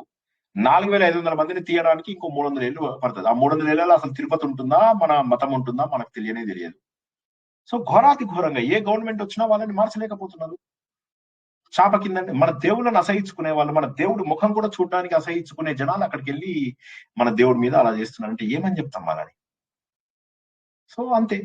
ఎంత కష్టపడితే హిందూ ధర్మం మిగిలింది, ఎంతమంది త్యాగాలు ఉంటే సనాతన ధర్మం మిగిలింది. మన తాతలు, మన ముత్తాతలు వాళ్ళందరూ ఎన్ని త్యాగాలు చేస్తే మన ధర్మాన్ని నిలబెట్టారో గుర్తుంచుకోండి. జై శ్రీకృష్ణ. ఎనివే అవన్నీ మనకు సంబంధం లేవు. నిర్వాణం మాట్లాడుతున్నప్పుడు నిర్వాణమే మాట్లాడదాం. నేనేంటంటే కొద్దిగా ఓవర్ ఎక్సైట్ అయిపోతాను హిందూ ధర్మం గురించి మాట్లాడినప్పుడు. సార్ కొవ్వొత్తి ఎగ్జాంపుల్ చెప్పారు కదా సార్, అది పోతే కింద మైండ్ అట్లానే ఉంటుంది కదా సార్, లేదని ఎట్లా అంటారు సార్? సరే, మీరు మైనంని కరిగించి ఒక గిన్నెలో వేసి దాంట్లో బత్తి వేయించండి. నూనె దీపం అని కొవ్వొత్తి అనేది ఊరికే ఎగ్జాంపుల్ చెప్పాను. నూనె దీపం కాదు సార్, నూనెది అయిపోతే అంటే సరే సార్, కొవ్వొత్తి అంటే మాత్రం అది ఉండే ఉంటుంది. కొవ్వొత్తి అంటే కింద మనం ఏమన్నా పెట్టినప్పుడు టేబుల్ అవి కాలిపోతాయి అని దాని కింద దాకా థ్రెడ్ పెట్టారు సార్, అందుకే అది అట్లా ఉండిపోతుంది. మనం కాల్చాలంటే కొవ్వొత్తిని కూడా కాల్చొచ్చు. సరే పోన్లేండి, మీకు అర్థమవుతుందంటే దాన్ని నూనె దీపంగా తీసుకోండి. సరేనా? నూనె దీపంగా కూడా తీసుకుంటే అక్కడ పాయింట్ మీకు అర్థం కావడం లే. ప్రతి క్షణము వెలుతురునిచ్చేటటువంటి నూనె కణము, అగ్ని కణము వేరా కాదా? ఒకే నూనె కణము శాశ్వతంగా వెలుతురిస్తుందా, లేకపోతే ప్రతి నూనె కణము మారిపోతుందా? ఒక నూనె కరిగితేనే ఒక వెలుతురు వస్తుందా లేదా? మాధవి గారు అవును సార్. వాళ్ళు చెప్పేది అది. వాళ్ళు చెప్పేది ఏంటంటే ప్రతి క్షణము కరిగిపోతూ ఉన్నటువంటి ఆ నూనె అశాశ్వతమే కదా. అక్కడ ఉన్నటువంటిది ఏ రూపంలోకి వెళ్తుంది? అది శూన్యంలోకి వెళ్ళిపోతుంది. వాళ్ళు అంటారు శూన్యము, కానీ నీకు కనిపిస్తున్న దీపం శాశ్వతం అని అనుకుంటున్నావు. అదే విధంగా ఆత్మ శాశ్వతం అనుకుంటున్నావు, కానీ కాదు. అది శాశ్వతం అని అనిపించడానికి కారణం ఏంటంటే బతుకుతున్న మనుషులు కొంతమంది కనిపిస్తున్నారు, చనిపోయిన మనుషులు ఉన్నారు, కానీ అసలు ఎవరు మిగలరు అనుకో. ఫర్ ఎగ్జాంపుల్ హైపోథెటికల్ కేసు, ఎవరు మిగలరు అనుకోండి, అప్పుడు ఆత్మజ్యోతి కూడా ఉండదు. ఆత్మ అనేది లేనే లేదు, అసలు ఆత్మజ్యోతి లేదు. ప్రపంచంలో ఉన్న జీవాలన్నీ చచ్చిపోయాయి అనుకోండి. అంటే హైపోథెటికల్ అంటున్నాను, అందుకే నేను అలా ఎప్పటికీ జరగదు. ఎందుకంటే చైతన్యం ఉన్నంత వరకు పుట్టడము మరణించడము సహజమే. వాళ్ళకి ఏంటంటే పునర్జన్మ ఉందని ఒప్పుకున్నప్పటికీ కూడా శూన్యము, చనిపోయిన తర్వాత అయిపోయింది శూన్యము అంటున్నారు వాళ్ళు. శూన్యము, ఒకవేళ మేము శూన్యం కాదు మళ్ళీ కొత్త జన్మ ఎత్తాము అంటే మరి కొత్త జన్మ ఎక్కడి నుంచి ఎత్తావు? కారణ శరీరం లేనిది. మరి దానికి జవాబు లేదు. కర్మ సిద్ధాంతం మరి మన వేదాలలో ఉంది, వాళ్ళ దగ్గర కర్మ సిద్ధాంతం లేదు.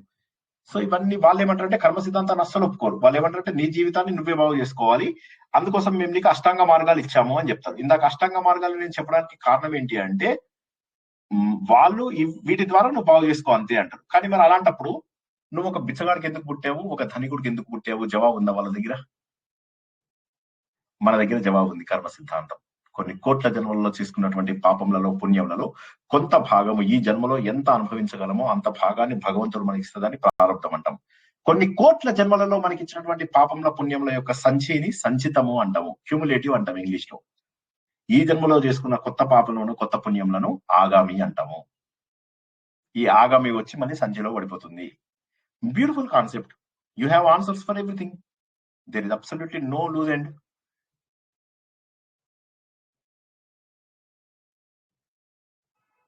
ఇక్కడ నాకు చెమట్లు వస్తున్నాయి, ఇంకేమైనా ప్రశ్నలు ఉంటే అడగండి.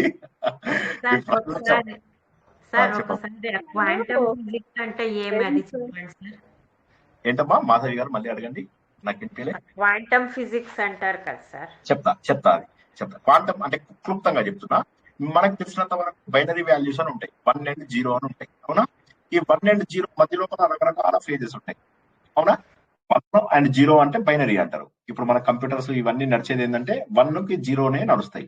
ఈ మధ్య లోపల కొన్ని వందల స్థితులు ఉంటాయి. ఒక అణువు మన ఒక శక్తిగా మారడానికి, అంటే ఒక వస్తువు శక్తిగా మారడం మధ్య లోపల కొన్ని వందల స్థితులు ఉంటాయి. ఆ వందల స్థితులలో ప్రతి స్థితి నుంచి మనం ఒక కొత్త శక్తిని ఉత్పన్నం చేయవచ్చు. దాన్ని క్వాంటమ్ ఫిజిక్స్ అంటారు. క్వాంటమ్ అంటే ఒక ముక్క, ఆ శక్తిలో ఒక చిన్న ముక్క, ఆ మెటీరియల్ లో ఒక ముక్క. ఎప్పుడైనా చెప్తానండి డీటెయిల్ గా. ప్రస్తుతానికి ఏంటంటే మీరు 1 and 0నే కాదు వాల్యూస్, మధ్యలో కూడా అనేక వాల్యూస్ ఉన్నాయని గుర్తుంచుకోండి. అట్లా మనకు తెలిసినంత వరకు అవును కాదు, ఈ అవును కాదుకు మధ్య లోపల ఎన్నో జవాబులు ఉండొచ్చు అని చెప్పేదాన్ని క్వాంటమ్ ఫిజిక్స్ అంటారు. దీంట్లో ఇప్పుడు క్వాంటమ్ కంప్యూటింగ్ అని వచ్చింది. సో దీని వల్ల ఏమైపోయిందంటే కంప్యూటింగ్ ఇప్పటి వరకు కూడా 1-0 పైననే బేస్ చేసుకుని బైనరీ అంటారు 1-0ని. ఆ 1-0 కాకుండా అనేక రకాల అవుట్పుట్స్ ఇచ్చేదాన్ని క్వాంటమ్ ఇది అంటారు, క్వాంటమ్ కంప్యూటింగ్ అని అంటారు. ఇప్పుడు అది హెల్త్ కూడా క్వాంటమ్ ఫిజిక్స్ హెల్త్ కు పనికి వస్తుంది, కంప్యూటర్స్ లో పనికి వస్తుంది, మీకు ఐఓటి ఇవన్నిట్లలో పనికి వస్తుంది మీకు. సో అన్ని ఇన్స్ట్రుమెంట్స్ లో ఇప్పుడు క్వాంటమ్ ఫిజిక్స్ కి సంబంధించింది మనకు ఉంటారు. క్వాంటమ్ అంటే చాలా తక్కువలో ఒక అణువు లోపల పరమాణువు లోపల ఎలక్ట్రాన్స్, న్యూట్రాన్స్, ప్రోటాన్స్, మళ్ళీ అందులోపల న్యూక్లియస్ ని చేస్తే అందులోపల న్యూట్రాన్లు, ప్రోటాన్లు ఉంటాయి. మళ్ళీ దాన్ని బ్రేక్ చేస్తే క్వాంటమ్ ఉంటుంది, దాన్ని తీసుకెళ్లి మనం క్వార్ట్జ్ లోపల పెడతాం. ఇలాగా మనకు ఎన్నో ముక్కలుగా చేసినటువంటి వస్తువులు మనకు కనిపిస్తూ ఉంటాయి. దాన్ని మనము కంప్యూటింగ్ లో, హెల్త్ లో రకరకాల పరిస్థితులకు అనుగుణంగా మనము అంటే ఒక పని వల్ల 100 ఫలితాలు ఉంటాయి అని చెప్పేసి ఏదైతే తెలుసుకుంటామో అప్పుడు మనకు క్వాంటమ్ ఫిజిక్స్ కానీ, క్వాంటమ్ రిలేటెడ్ హెల్త్ కానీ, క్వాంటమ్ రిలేటెడ్ కంప్యూటింగ్ కానీ ఇవన్నీ కూడా ఉపయోగిస్తాయి. ఇప్పటి వరకు మనం ఏంటంటే వాటిని మెడిసిన్ లోపల, తర్వాత కంప్యూటింగ్ లోపల ఉపయోగించలేదు. జై శ్రీకృష్ణ. హెల్త్ కి ఎలా యూజ్ చేసుకోవచ్చో అది చెప్పండి సార్. మీరు ఈసారి మళ్ళీ చెప్తాను సరేనా? ఇవాళ ఆల్రెడీ 10:30 అయింది. ఇప్పుడు కాదు సార్, ఒకసారి డీటెయిల్ గా ఇంకొక స్పెషల్ క్లాస్ అనమాట. ఇప్పటి నుంచి మనం ఏంటంటే ఎప్పటి నుంచో నాకు ఒక ఐడియా ఉంది, ఏంటంటే ఒక జాగ్రఫీ క్లాసు, ఒక హిస్టరీ క్లాసు అందరికి చెప్పాలని, ఒక Indian geography, world geography, Indian history, world history ఇవన్నీ చెప్పాలని కోరిక ఉంది. సో వాటితో పాటు ఫిజిక్స్ క్లాసులు కూడా తీసుకుంటా తప్పకుండా. ఫస్ట్ ఇది చెప్పండి సార్, ఇది జియోగ్రఫీ తర్వాత చెప్పుకుందాం. ఫస్ట్ ఇది చెప్పండి సార్. మీరు అన్ని సబ్జెక్టులకి ఆల్రౌండర్ అండి. ఏదో దేవుడి దయ వల్ల కొద్దిగా తెలుసు. చిన్నప్పటి నుంచి నేను ఏది వదలలేదండి. ఇప్పుడు అంటే ఇప్పటికి కూడా నేను మా పిల్లలకి కానీ ఇంకెవరికైనా కానీ నేను ఏమంటానంటే, మీరు 7th క్లాస్ పాస్ అయ్యి 8th క్లాస్ లోకి వచ్చి 7th క్లాస్ సబ్జెక్ట్స్ మర్చిపోయారు అనుకోండి, సో మీకు ఒక 1 year జీవితంలో వేస్ట్ అయినట్టు అని చెప్పి చెప్తాను. నేను చాలా మందికి చెప్తాను ఈ పాయింట్. నేను నా స్టూడెంట్స్ అందరికి మా ఫౌండేషన్ లో నేను అందరికీ ఇదే చెప్పేవాడిని. మా ఫౌండేషన్ లో నేను I focus only on mathematics and computers. So computers లో నేను అంటే ఎక్స్పర్ట్స్ కి ఎక్స్పర్ట్ ని టైప్. ఇక వదిలేండి అవన్నీ చెప్పుకోవడం ఎందుకు కానీ వదిలేయండి. నెక్స్ట్ ఇంకేమన్నా ప్రశ్నలు ఉన్నాయా ఈ రోజు విషయంలో? అర్థమైందా అండి కాన్సెప్ట్? ఇవాళ నేను అన్నది ఇప్పుడు ఆయన ఏమంటున్నాడంటే, మేము శూన్యతత్వాన్ని పూర్తిగా నెగేట్ చేస్తున్నాం, దాన్ని తీసి పారేస్తున్నాము అని చెప్పేసి అంటున్నాడు. దాన్ని తీసేస్తున్నాం మేము. నిరస్త అతిశూన్య తత్వ ఆత్మకత్వం, అతిశూన్య ఆత్మ అంటే ఏదైతే అసలు ఆత్మ అనేది లేదు అని చెప్పేసి అతిశూన్య స్థితి ఏదైతే ఉందో దాన్ని మేము ఒప్పుకోవడం లేదు. ఎందుకంటే మాకు నిద్ర లోపల ఉన్నప్పుడు నువ్వేమంటున్నావు, ఏమీ లేదు అంటున్నావు, కానీ మాకు తెలుసు నేను నిద్రపోతున్నాను, నిద్ర లేచిన తర్వాత ఒక చైతన్య స్థితి నా లోపల ఉంది అన్నది విషయం తెలుసు. నిద్రపోతున్న వాడు శూన్య స్థితి అని ఎట్లా అంటావు? నిద్రపోతున్నప్పుడు సాక్షిభూతంగా ఒక చైతన్య స్థితి ఉంది, అవునా కాదా? ఒప్పుకుంటారా లేదా? మీకు కామన్ జస్ట్ నాలెడ్జ్ తో ఆలోచించండి. మనం నిద్రపోయినప్పుడు చచ్చిపోయిన స్థితికి సమానమే, ఒప్పుకుంటా, కానీ చచ్చిపోయినట్ట కాదు. చైతన్యం ఉంది, ప్రాణవాయువు నడుస్తూ ఉంటుంది కదా. ప్రాణవాయువు ఉంది కానీ అది మనకు తెలియదు కదా.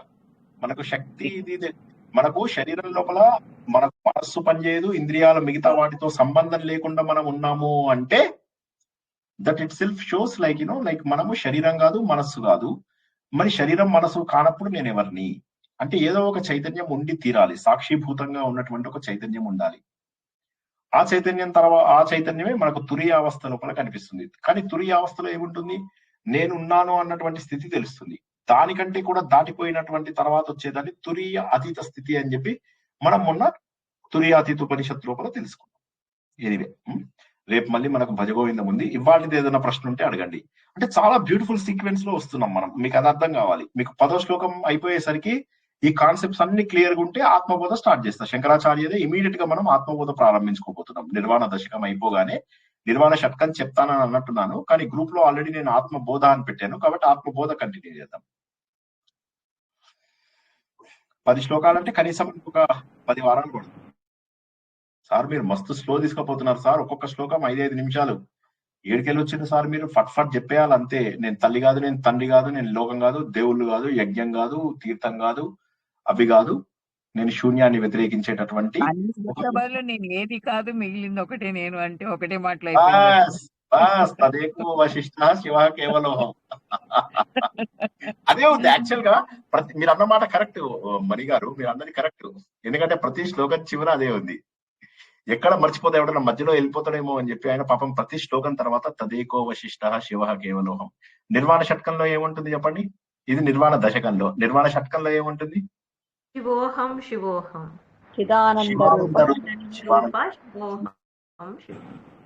ఆ రూపమే నేను అనేది ఉంటుంది కదండి అందులో. ఇది ఒకటే. ఇక్కడ అన్ని పోగా మిగిలినటువంటి ఆ శివ నేను. శివ అంటే మంగళ రూపం, విష్ణుమూర్త శివుడు అని ఇక్కడ కాకుండా మిగిలింది నేనంటాడు, అది నేనే, నా రూపమే అది అని అంటాడు. అంతే తేడా వస్తుంది. ఓకేనా? మీ అందరికి రేపు ఫేవరెట్ మళ్ళీ అత్యంత సులభమైనటువంటి భజగోవిందంలో రేపు ద్వాదశ మంజరి స్తోత్రాన్ని మనము పూర్తి చేసుకుంటాము. అందరూ కూడా ఆలోచన ద్వారా మాత్రమే ఈ విషయాలు అర్థం చేసుకోవాలని, విన్నది మరిన్ని సార్లు వింటే కానీ అసలైనటువంటి బోధ మనకు రాదన్న విషయాన్ని తెలుసుకుంటారని ఆశిస్తూ ఈరోజు ప్రవచనాన్ని ఇక్కడికి ముగిద్దాం. పునర్దర్శనం రేపు రాత్రి 9 గంటలకు భజగోవిందం ద్వారా. జై శ్రీకృష్ణ. శుభరాత్రి. శుభం భూయా. జై శ్రీకృష్ణ సార్. జై శ్రీకృష్ణ. జై శ్రీకృష్ణ.